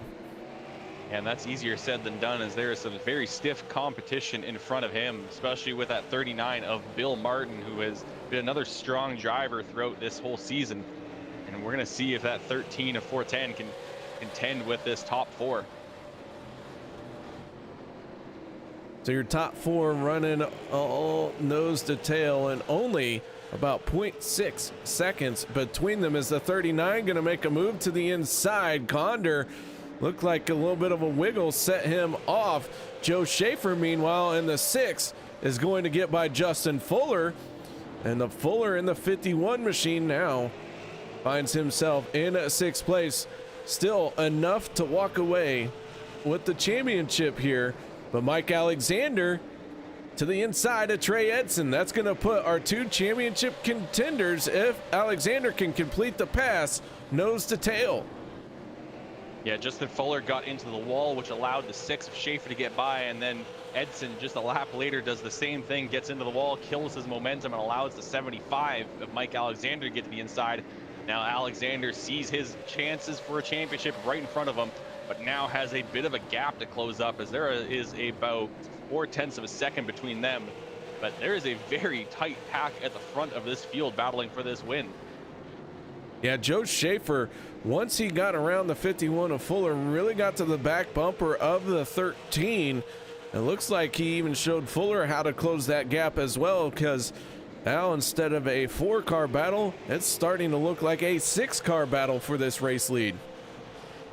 Fuller's just still a little bit off of the tail of this group, but it is starting to tighten up a little bit. And Mike Alexander, he's got a lot of cars behind him, so he's going to have to close up to the cars in front of him unless he wants to risk losing a few more spots to his championship rival. So AJ Hamill continuing to lead. We're on lap 25 of 100, quarter of the way through already. Gonder sitting in 2nd with Bill Martin in 3rd. 20 cars taking the green flag here tonight, so let's check in on a few of them. Right now, Speedy Brissett in 20th spot. Andrew Plank has just pulled onto pit road, and Justin Smith in this 45 machine right ahead of Brissett. Colin Phillip in the 53 finds himself in 17th spot. That's 4 rookies for you right there in 17th through 20th. And Plank looks like he's pulled onto pit road, and he could be done for the night.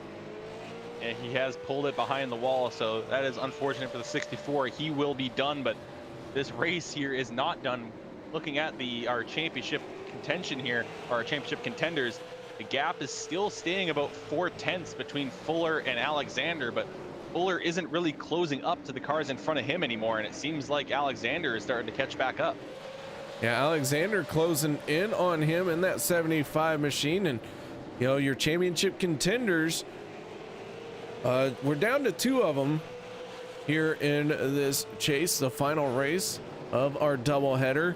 One of these 2 is going to walk away with the championship here tonight.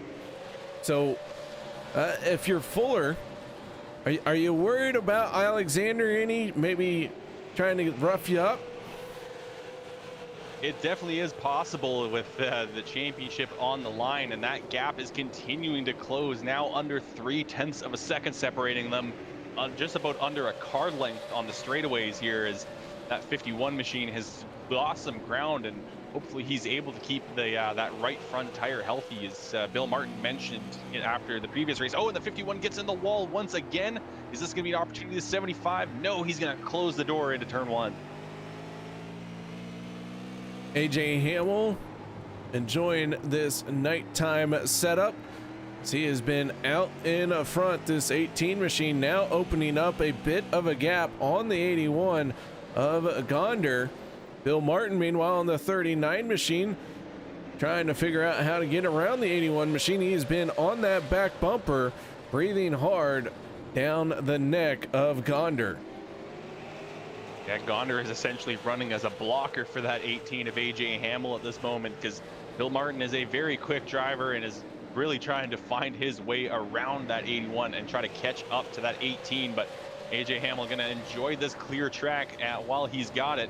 He really just has to focus on hitting his own marks and keeping his tires fresh, because if Martin wants to get around Gareth Gonder, he's going to have to push. He's going to have to burn up that right front just a little bit. And if AJ can just kind of keep things calm, he might be able to save the tires enough to bring the fight to that 39 if the 39 can get around Gareth Gonder.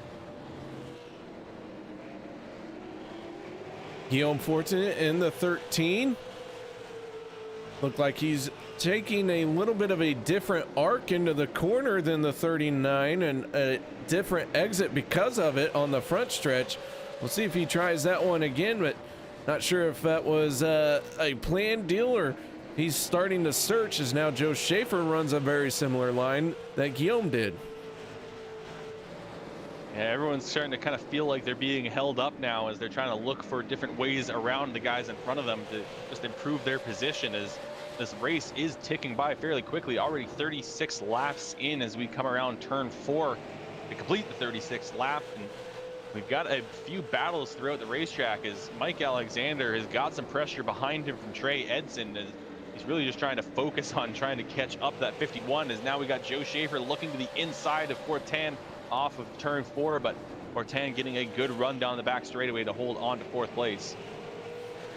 Guillaume in the 13 machine still holding on to 4th, but Joe Schaefer all over his back bumper and starting to poke and prod for a position here. Sometimes you got to just do that. You just got to stick your nose in a few times, get that driver in front of you looking at the rear view mirror, make them miss their corner, not because you touched them, but because you got under their skin a little bit. We saw a first-time winner in the first race of the night, and now we have another potential first-time winner leading this race. AJ Hamill has been with the Upstate Racing League for a very, very long time, but has never been able to park it in Victory Road, and he's hoping to change that tonight, but he still has a long road ahead of him, 61 laps left, in fact, as he still has to lead the majority of this race. But at the moment, he's looking very good out front, very strong out front. Here comes Joe Schaefer on the outside, getting around Guillaume Fortin, really running that outside lane, and maybe this will give these guys a few ideas. Yeah, the 6 made that pass look easy in the outside, and even though he had just made the pass on the 13, he is already closed up to the back bumper of the 39.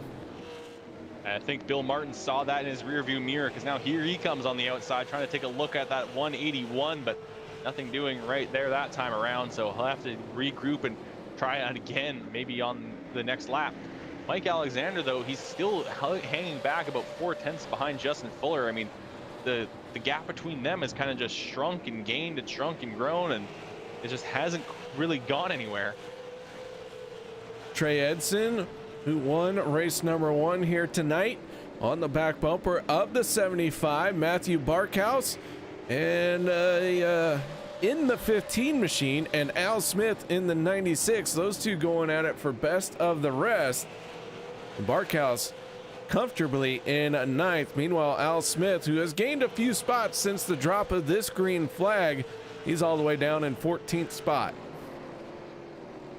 Justin Fuller now starting to catch up to this lead pack here is the 39 of Bill Martin. He's going to try again on the outside lane, trying to see if he can follow in the footsteps of that 6 machine just a few laps ago, and he is going to get a good exit this time, and he's going to hang around on that outside lane now through turns 1 and 2. Gareth Gonda trying to fight back on the inside. Bill Martin, though, getting some great speed off of the exit of turn 2 on that outside lane. Now here comes Joe Schaefer as well on that high side, trying to see if he can get around the 181. Yeah, these two cars starting to work that outside lane. Bill Martin and Gonder get together a little bit. Both of them were able to keep it straight, keep it going. And the 39 of Bill Martin makes the pass despite the contact. Joe Schaefer now going to try and make it work on the outside. And Schaefer gets around the 81 of Gonder as well. We are past the half, or getting close to the halfway mark. And it looks like some of these guys feel it's time to go, as the 39 and the 6 and now the 13 are going to make a move to the outside here around Gareth Gonder in the 81. There's about 0.8 of a second separating AJ Hamill from Bill Martin. And the question is, how much did Bill Martin use of his tires to get around that 181 of Gareth Gonder, and how much has AJ Hamill been saving? So we'll have to see if that 39 can close the gap. We saw him close an even larger gap in the first race, so I don't think 0.8 of a second is really out of the question for him.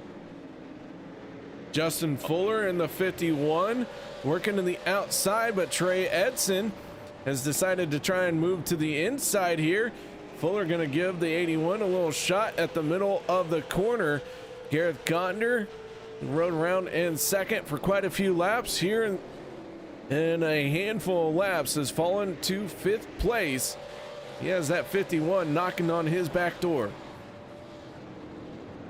Yeah, the 51 of Fuller trying to put another car between him and his championship rival of the 75 of Mike Alexander, who already has Trey Edson in front of him. So Alexander having to make 2 passes really to get himself into the championship hunt once again. Fuller, though, just has to stay calm. Can't do anything too risky, because in this position, it is good enough for the championship. He just has to make sure he doesn't get himself into trouble. Well, Kelly, I don't know about you, but as a race car driver, I'm pretty sure that car in front of me has got to be passed. I don't care what the situation is. That is definitely true, but he just has to keep himself calm and really not dive too hard for it. Because if he doesn't even have to get himself out of shape. If he ends up spinning that 181 and he gets dinged for the caution, it would send him to the back of the field. Yeah, that would be a very tough one to overcome.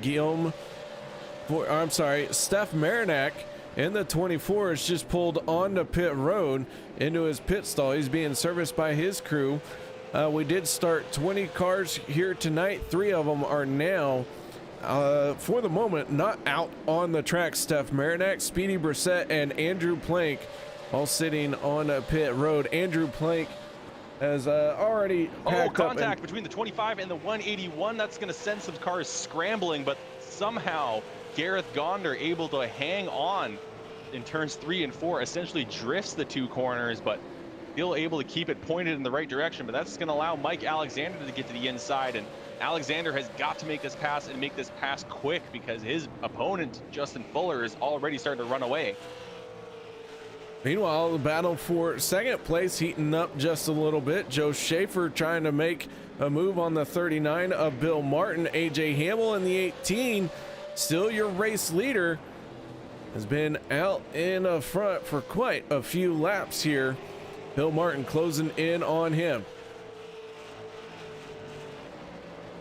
And Bill Martin is bringing Schaefer along with him, and Schaefer is kind of running for a bit of redemption after getting taken out of race number 1 and eliminated from championship contention. And he's just essentially looking for a race win here. Nothing else matters, but He's got a couple of difficult opponents in front of him with Bill Martin and AJ Hamill, especially Bill Martin running a very strong race tonight, both in the first race and now in the second race, but still hasn't quite caught up to that 18 machine. So the 18 continues to lead as we are getting ready to start work on lap 59 of 100.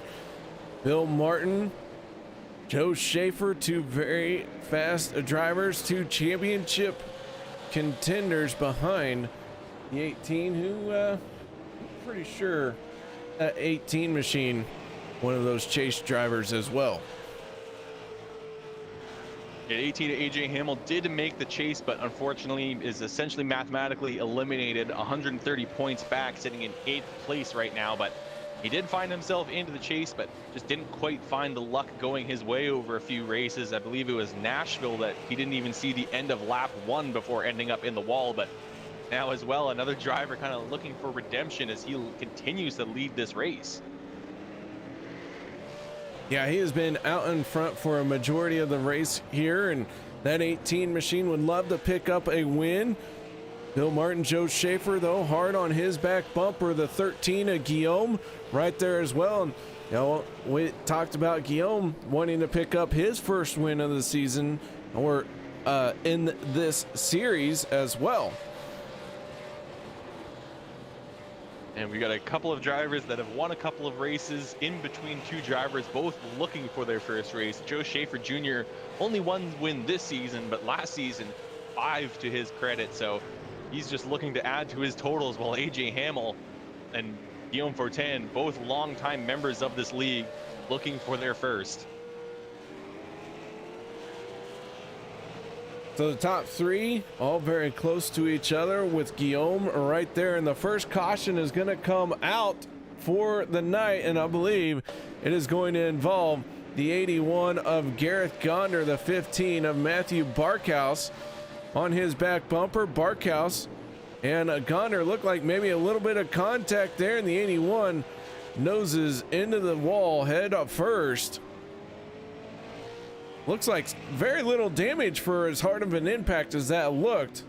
I'm going to take another peek at this one and see if we can figure out exactly how this went down. The 81 and the 15 running very close to each other, and just a little tap was enough to send the 81 around. The 81 does look to have some heavy damage on that right front side, so the left doesn't look too bad. The front and right, though, is pretty banged up, and he's now in his pit box trying to fix that damage just a little bit. But as the pace car comes around, this will put him a lap down. So one guy, though, that I think didn't want to see this caution come out was AJ Hamill. AJ was running very strong and had a decent gap, but now this is going to bring Joe Schaefer and Bill Martin right back to his bumper. But if he gets a good restart here, he could pull a bit of a gap while the guys behind him fight it out. Yeah, it wouldn't take much for AJ Hamill to kind of get back to that same gap that he had before the yellow flag came out. A little bit of a tricky restart, maybe catch the 39 napping. You might be able to just pull that off. Another thing that this restart is creating is it's going to bring our championship contenders nose to tail. Justin Fuller sits in 5th. So he'll be on the inside, and then Mike Alexander in 7th will be right behind him. So this is going to be another thing to watch on this restart. Is really, I'm just waiting for this pace car to turn the lights out so we can get back going. Yeah, these caution laps could have been shortened up a little bit. I want to get back to this race. I don't want this season to end, but man, I do want to see this green flag racing thing keep going.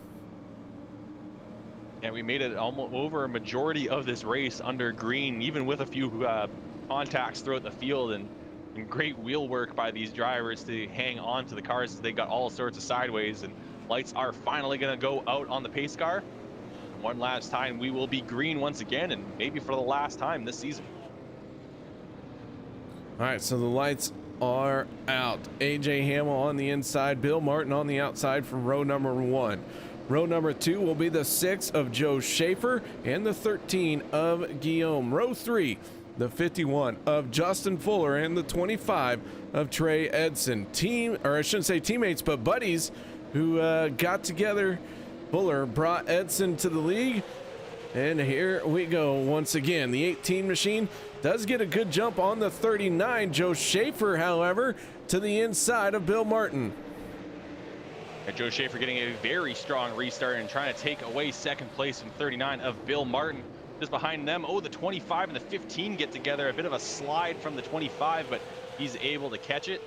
And the 6 of Joe Schaefer now starting to lose a bit of ground to Bill Martin on the outside. Bill Martin running the outside lane. That is how he got around Gareth Gonder for second spot. Now he's trying to hold on to second as the 6 of Joe Schaefer continues to work to his inside.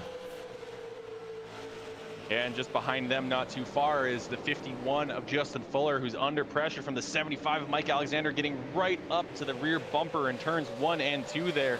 The 39 of Bill Martin, though, is going to get a good launch off the corner and stay ahead of Joe Schaefer.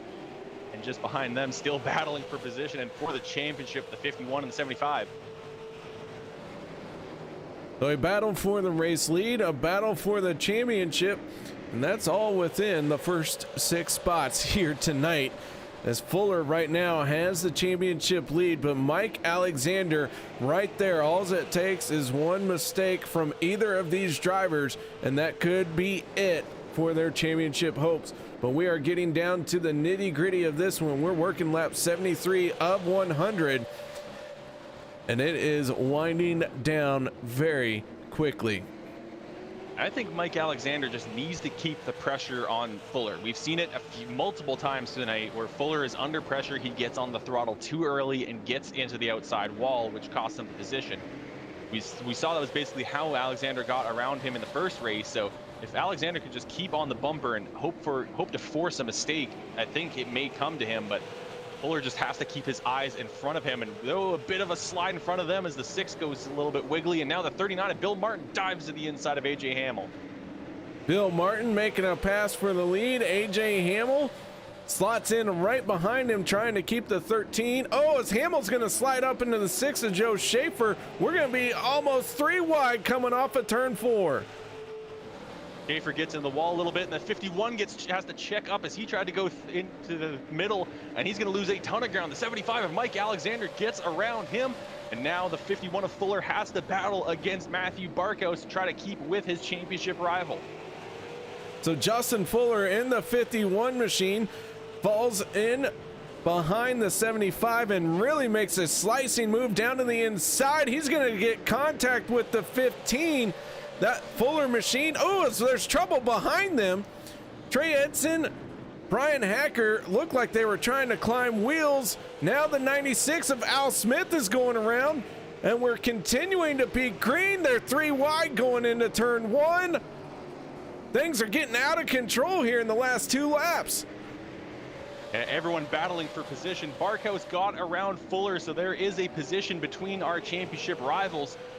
And that could be huge for Mike Alexander. That may lock up the championship for him. Looks like everyone has kind of sorted themselves out for the time being, especially in the back of the field. As you mentioned, they were 3 wide, battling all over the place. Matt Eddy had been sent way up the racetrack, but recovered nicely and got right back to fighting with the 12 of Brian Rogers Jr. So we kicked off this race with a wild set of events that saw kind of a chain reaction from the front of the field all the way to the back. And then it looked like we almost tried to do the same thing with 25-ish laps to go. And now 20 to go. Not a lot of time left in this race. And Mike Alexander has got himself a decent gap over Matthew Barkhouse behind him. And Matthew Barkhouse is also going to be a bit of a buffer between him and his main opponent, Justin Fuller in the 51.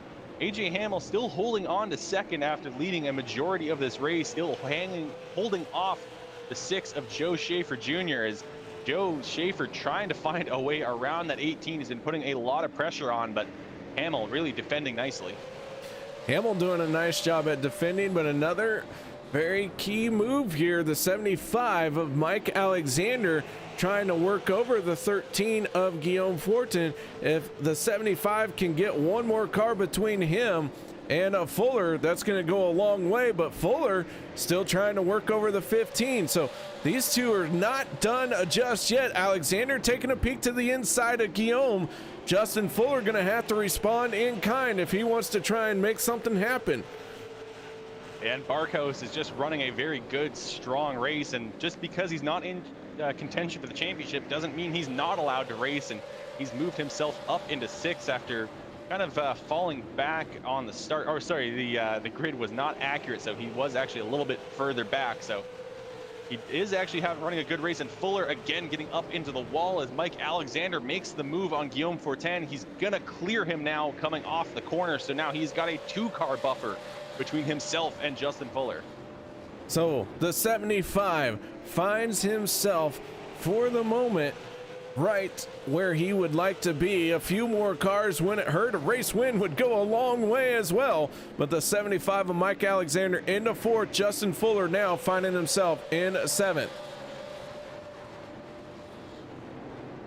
And Mike Alexander now trying to catch up to these front 3 as Bill Martin kind of opened up a decent gap over AJ Hamill.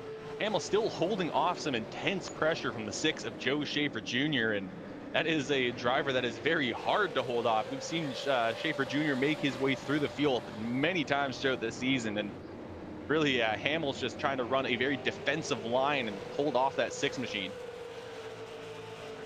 75 of Alexander closing in on the 6, so this could put another car between Alexander and Fuller, and in fact Fuller has fallen back behind the 15 of Matthew Barkhouse and into the clutches of the 25 of Trey Edson.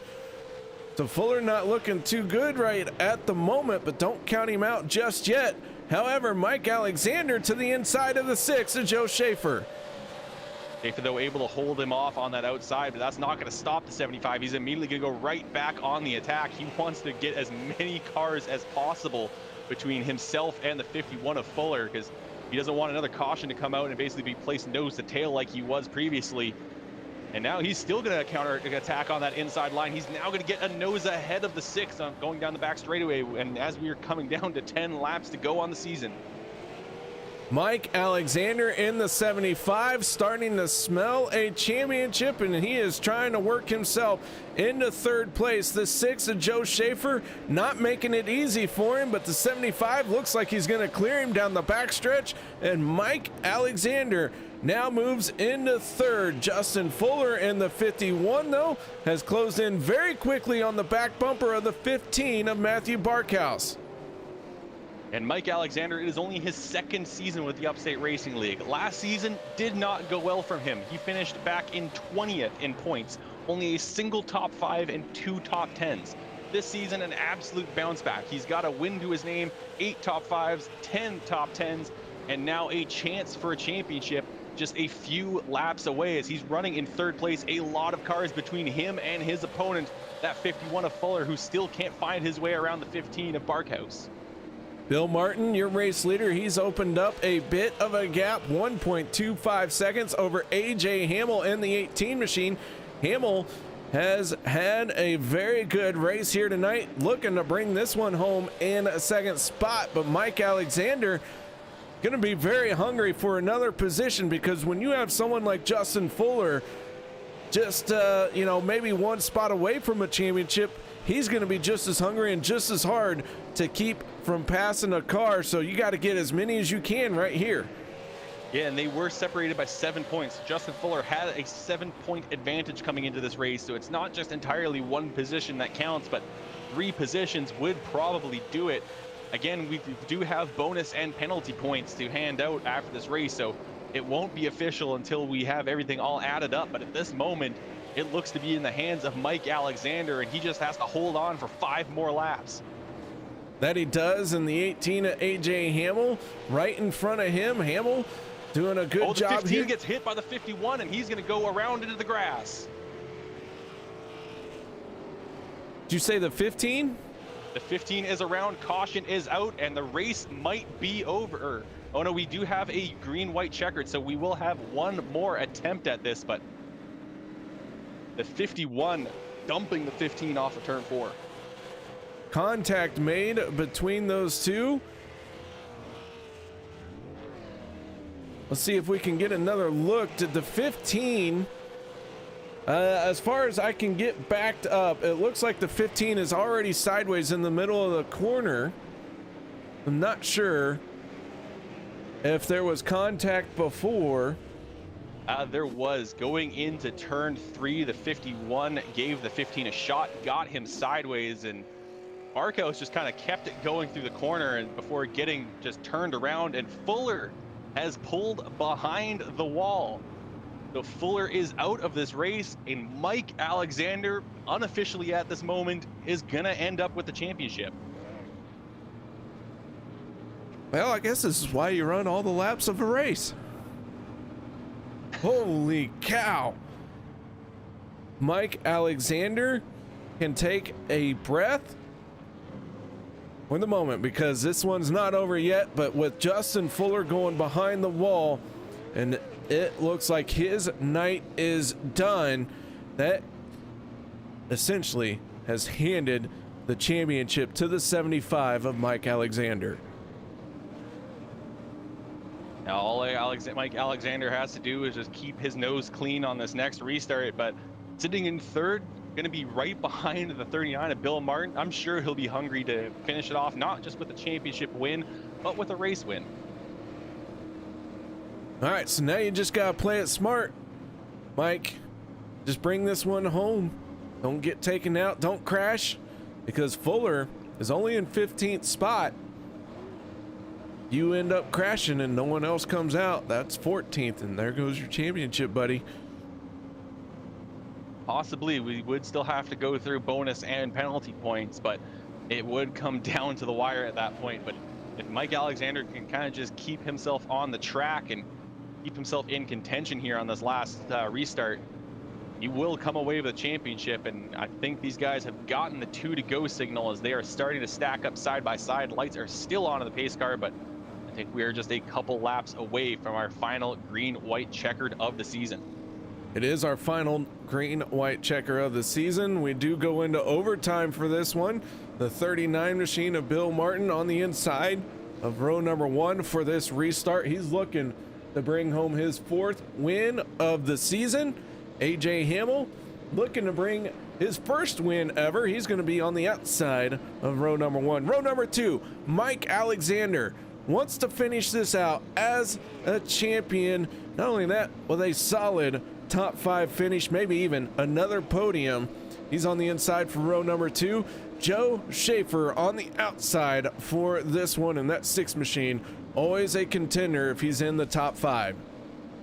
Pace car down and away, and for the final time this season, we are gonna go green flag racing, and the 39 gets a great jump. So does the 75 of Mike Alexander. He's gonna back off from the 18 of AJ Hamill, though, going into turn 1. Here comes that 6 of Joe Schaefer Jr. on the outside.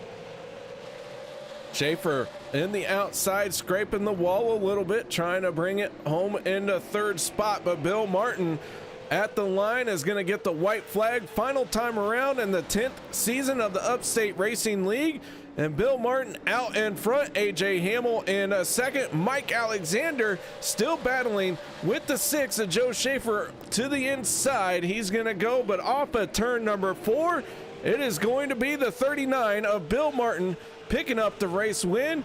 Joe Schaefer going to finish in 3rd with AJ Hamill in 2nd, and Mike Alexander, for the moment, your champion. Yeah, it is unofficial at the moment, but I feel pretty confident calling the 75 of Mike Alexander our Season 10 Upstate Racing League Pro Series champion. And that is, like I said, a fantastic bounce back. I mean, he had a very tough rookie season, not finishing very well, but this season, just finishing very consistently. Only the 1 win, but he led 159 laps throughout this season and has just kept himself in the top 10 throughout most of the races. And just a fantastic drive from that 75. He feels like he's won it as well. He's going to burn it down alongside the 39 of Bill Martin. So 2 winners here, 1 a championship winner, 1 a race winner. And let's get right into well, Let's go through our results real quick here as we wait for a few more cars to make it, or a few drivers to make it in. Bill Martin, AJ Hamill, Joe Schaefer, your top 3. Mike Alexander, Brian Hacker going to round out your top 5. Then it's Guillaume Fortin, Trey Edson, Mike Rhino, Al Smith Jr. in 9th. 10th goes to Matt Eddy. 11th, Jeremy Carpenter, Brian Rogers 12th. 13th place goes to Matthew Barkhouse, Justin Smith 14th, Justin Fuller 15th, Colin Phillip, Gareth Conder, Steph Marinac, and then we have, if I hit the right button, Speedy Brissett and Andrew Plank getting it all out here. Whew, I'm out of breath. All right, let's get right into trying to get our drivers into the booth with us here. Let's kick this one off with the 18 of AJ Hamill because he's ready to go. And Kelly, why don't you take this one away? Yeah, caught up with AJ Hamill. AJ, we've both been a part of the Upstate Racing League for a long time, but we haven't really had the opportunity to talk like this. But you have finally come home in 2nd place. How does it feel to get yourself up here in the podium? Well, it was only 3 weeks ago we talked, but remember South Boston? You and I chatted. Forget it. You talked to a lot of people. Yeah, I thought I don't know. I was confused on if we were talking here in Victory Lane or if we were talking to you outside the medical center because there's been a few times you wound up there this season. I tell you, 6th or last. What was your question? Yeah, this is pretty cool because I don't like this place, and that's because I don't usually run well here. But I guess lucked into a 3rd or 4th front row start of the year, and that must have been pretty entertaining going into turn 1 with Gareth. I don't know what happened, but luckily we saved it and kept going, and I finally came out on the top side of some contact. Yeah, I was getting a little worried that it would be another front row start for you, another first lap exit, but you were able to hold on, and you actually led a majority of this race. But how did it feel to look in your rearview mirror for so long and just see those cars charging behind you? Yep. I don't even know how to pace here when I'm not leading, so I just did best I could. And once Gareth he didn't fall back, but he fell back enough that I didn't have to totally worry. And then it may not be PC. I was more comfortable with Bill behind me because I know Bill well, and I know he was not going to do anything to end my race unless I gave him the opportunity, which unfortunately I did later on. But I was a lot more comfortable. I didn't want to see the yellow. I have a history of choking and Bill winning after a yellow while leading a lot of laps, but it is what it is. I gave it away, and I can't blame him for taking the opportunity. Didn't get close enough to the end where I really believed it, so it's okay. And I'm pretty excited that I nailed the last restart, and we're still talking here. Well, that last restart, what were you thinking coming to the line on a green-white checker to end the season? I was thinking I'm going to finish 4th because that's what always happens. But I kept my head looking at the left at Bill and just stuck it on the floor. And luckily there was Mike left enough gap that I could cram it in there in line and just coast the last 2 laps. Well, you still come home in 2nd, a little bit further back in the chase though, but in the end, how do you feel about your season results? Well, I'm probably the only one that remembers last year's forgettable season where I couldn't buy a break and didn't get a top 10 until the very last race of the year. So it was a great season for me. I had talked to you guys a couple times, had a few top 5s, especially versus last year, and made the chase despite a couple of embarrassing oopsies at Southern National in Nashville and some bad breaks of my own doing. But I can't complain. I exceeded my own expectations, and leading a URL race for any reason for 60 laps, I can't complain there. And losing to Bill, a lot of people lose to Bill. That's not something to be ashamed of. I think you've led way more laps tonight than you have entirely in the Upstate Racing my career. League. Yeah, I think I just beat my career total. You did. All right, well, before we let you go, AJ, congratulations once again. And who would you like to thank for this 2nd place finish tonight? Yeah, let's throw a bunch out. Steph Marinac jumped out of the car about halfway and tried to talk me home. Almost made it, well, sort of. Arts Barbershop, I think Mom and Dad are still watching at home. I told them I got a fresh car and was in the race, so I think they're watching. Hope they are. If not, they'll watch tomorrow. Uncle Charlie watching a replay. Shelburne Lime Core Co. Who else is on this car? Orca Coolers. And let's congratulate Bill on the win. Mike Alexander, I think he snuck in and took that championship when Joe and Fuller both had some issues. So congrats to Mike Alexander. Great season for him. Happy for him seeing that. Let's thank you guys, you and KR, being here week in and out and making us all look good. And of course, we all forgot to thank the boss man tonight, at least on track. And that's my job. I should have reminded everyone to do that, but I will thank the boss man, Al Smith, for doing all the work behind the scenes and putting this thing on every year. You can tell from the fire in some of the drivers that it does mean something to them. Well, AJ, congrats once again on your finish tonight, and a good season to you, and hopefully you'll be back again next year, and maybe you can finally get that win after this run you had here tonight. Oh, I'll never get rid of me, so we'll come back and try a little harder next time. All right, that's AJ Hamill, driver of the number 18, our second place finisher in the second feature race. And KR, I'm going to throw it back to you, and who are you caught up with now? I have caught up with Dr. Noise himself, Bill Martin, your race winner here tonight. Bill, 2 interviews in one night. How are you going to handle this? I'm not. Bye, guys. Oh, okay. Hey, did my picture update? Nope. You guys suck. You guys are terrible at this. Actually, it's not your fault. I noticed that the first time that somebody puts new information in, it doesn't load up. This is not interesting for an interview, but hey, it's not your fault. Well, Bill, you picked up another win, a solid season, 10th season of the Upstate Racing League, and 4 wins for you.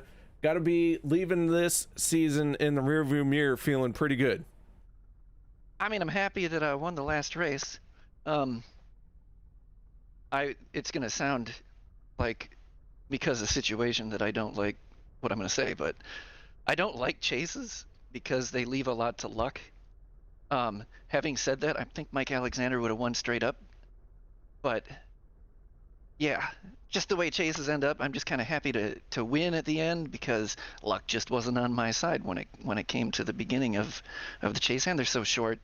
I mean, one bad race and you might not be able to make it back up, but that's okay because I never really personally run for championships. I just run to have a good time with the group that I'm with, and it was a great time. Even the couple of races that sucked, it was a good time. And I'm excited to not have to make my own car because I actually didn't want to make my own car. I'm pretty excited to make Mike's because his car is really a good looking car. Well, that's a very good point there, Bill. So, man, once again, congratulations on the race win here tonight. An outstanding season for you. I do hope you had fun. We always had fun watching you drive and getting to talk to you, but this one done and over with, man. Final time this season. Any shout outs, thank yous, things that you want to grumble about that are not related to racing and are related to technology? Well, thanks to Joe and Gareth, who are my teammates. They made this fun. Actually, Drew was a teammate too, but he's busy. I think with a girl. So, cooties. So he didn't show up. But thanks to those guys for joining me. I think Joe was the one who suggested I come over here. I believe Joe was the first to. No, I think I was the first, and I think I suggested Joe come over here. So we've had a lot of fun. It's been a lot of fun being over here. I'm rambling. But thanks to those guys for joining me, and Al for putting on a great league, and you guys for putting on a great broadcast. Minus the fact that you didn't get my new picture. It's not your fault, but screw the both of you for that. Congratulations to Mike Alexander for winning the championship, getting his first win. Also to Trey, who I believe is his teammate, for getting his first win tonight. And last but not least, no thank you to my computer, which last night after the Sarah qualifying, every time I opened iRacing, it would immediately shut my computer down, so I didn't think I was going to be able to race today. But then I uninstalled everything and reinstalled it, and it worked normal. So I guess screw iRacing or screw Oculus Rift. One of those two can suck it. Thank you. That is Bill Martin, Dr. Noise, your race winner. Bill, thanks again. Have a good off season. We look forward to seeing you next fall. Well, hopefully you guys will broadcast something I race soon. Maybe we'll get to talk again soon. All right, that is Bill Martin, picking it up here tonight for what will be the final race. And now we're going to move on to our third place finisher, Kelly. I believe you've caught up with him. Yeah, caught up now with Joe Schaefer Jr. Joe, you didn't have the best first race of the night, but you really bounced back in the second. I mean, what was it like to kind of reset and come into the second race under the lights? It was just nice to race with no stress. That first race, obviously, it was not sweet, but I was really sweating it out in that one. So, in a way, having it end the way it did was fine. Yeah, just a overall kind of a bad luck, disappointing season, but that's why you keep showing up for that one good thing that might happen.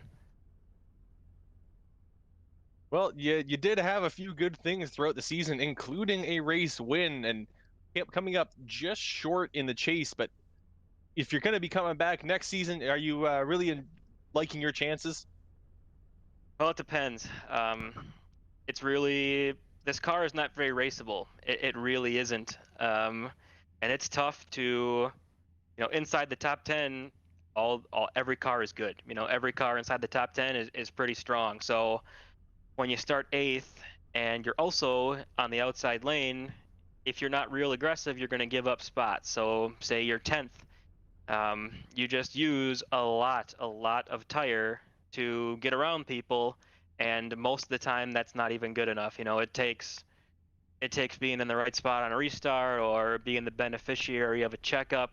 It just doesn't really, this car doesn't lend itself to good racing. And I think if the gear on the setup is just wrong, I mean, that makes it even worse. So I'm always confident with how I run in this car, and I know I can be competitive. So going forward, I mean, I'm just that competitive way. I'm always, optimistic and confident, but there sure is a lot left up to chance with this system, and it takes some luck.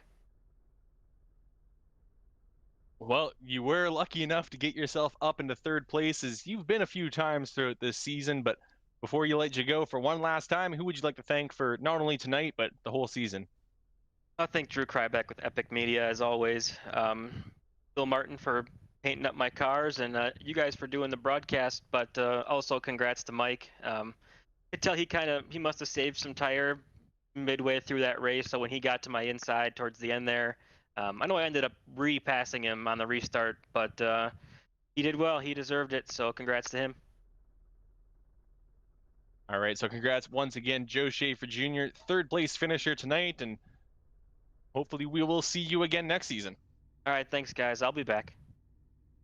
That is Joe Schaefer Jr., our third place finisher, and I believe to round out the night, I think we're going to be catching up with our champion, KR.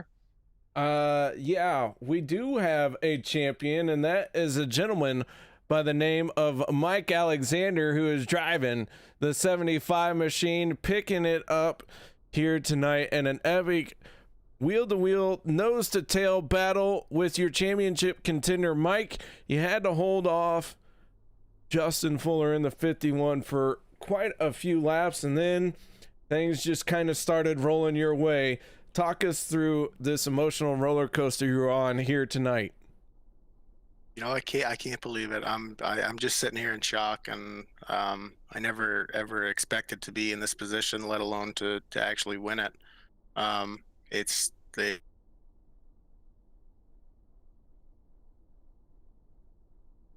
Well, Mike, it's got to be a great feeling, a newcomer, so to speak. You're in your second season with the Upstate Racing League, and an outstanding season it has been for you. Kelly, I kind of feeling all the excitement. I've forgotten everything I wanted to say. Well, Mike, it definitely was a bit of an uphill battle throughout these two races, battling with that 51 of Justin Fuller. But what were you feeling the moment that you saw that Fuller had pulled it behind the wall? You don't like to see anybody end the race like that. You want to race it out, but it kind of sunk in that I just had to keep it straight, and the thing was mine. It was a good battle the whole night. I seen them in the first race, him and Joe get tangled up in something, and I thought at that point it was, wow, like I'm at a pretty good spot here, and it sucks for Joe, but it's amazing to be here. Last season, 20th in points, 0 wins, a single top 5. This season, a win, 9 top 5s, and the championship. What changed between last year and this year to really help you push over the hill and get yourself to the top of the mountain? I just got some luck in these races. Last year I just, I always was, near the front, but just could never get a good finish, and I kept getting caught up and stuff. And then, this year, those things just didn't happen, and the holes, when something happened in front of me, the hole opened up, and it kind of, it helped me along. I didn't get caught up in anything at all, really, all year, and that's all I really attribute to. I really think I had a decent amount of speed to be in the chase last year. Um, Probably not to win the championship, but at least be in it. But now that I got the luck, it just it really helped. Well, before we let you go for the final time this season, who would you like to thank for really your whole very consistent season and your championship that you have won? Well, first of all, I want to thank you guys for doing this every week. You do a great job, and Al and all the admins here. This is an amazing place to race. It's a blast. It's the funnest league I've ever been in.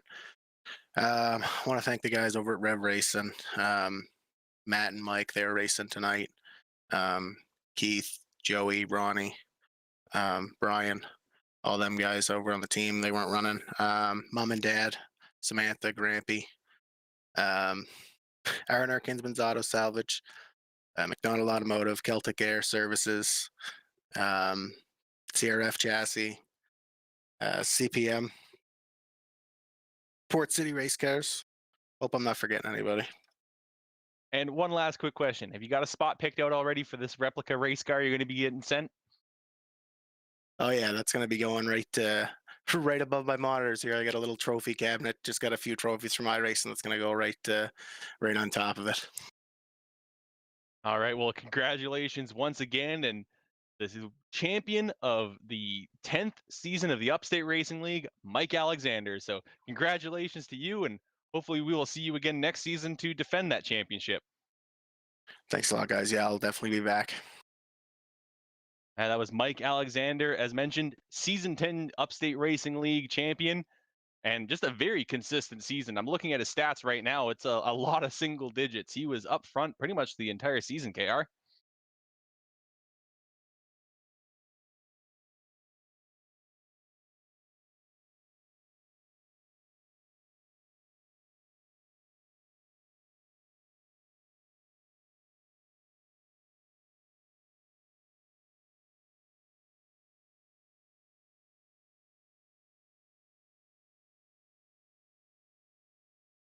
Yeah, and this season this league never disappoints. I've been a part of the Upstate Racing League, and I've had the privilege of being in their booth for a number of years now. And every season, it's always just some fantastic racing and some great battles for the championship. And again, this one came right down to the wire. Came down to the final race, and just what an exciting way to wind down the rest of the season. And hopefully that we can put on as good of a show in the dirt cars and kind of kill the time until the next fall when we can do this all again.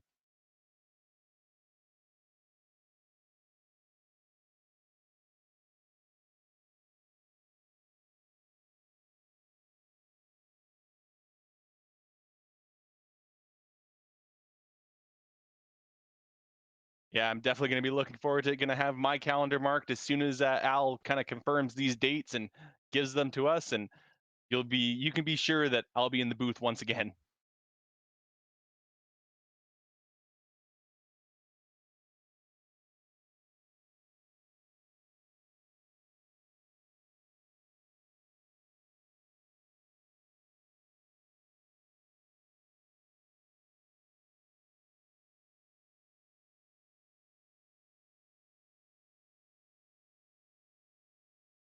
As KR said, on behalf of everyone here at the Turn 3 Racing Network and the Upstate Racing League, I'd like to thank you so much for all the support throughout the entire season, and hopefully Season 11 will be even better than season 10, and that's going to be really hard to do because this was a fantastic season. But until you guys come back again next time, be sure to watch out in 2 weeks' time when the Upstate Racing League goes dirt racing with the Big Block Modified Series. But until then, have a good night. The Upstate Racing League Season 10 on the Turn 3 Racing Network is brought to you by M&M Country Store, Dr. Noy's Custom Paint and Diecast, Coach's Corner, Kabang Energy Candy,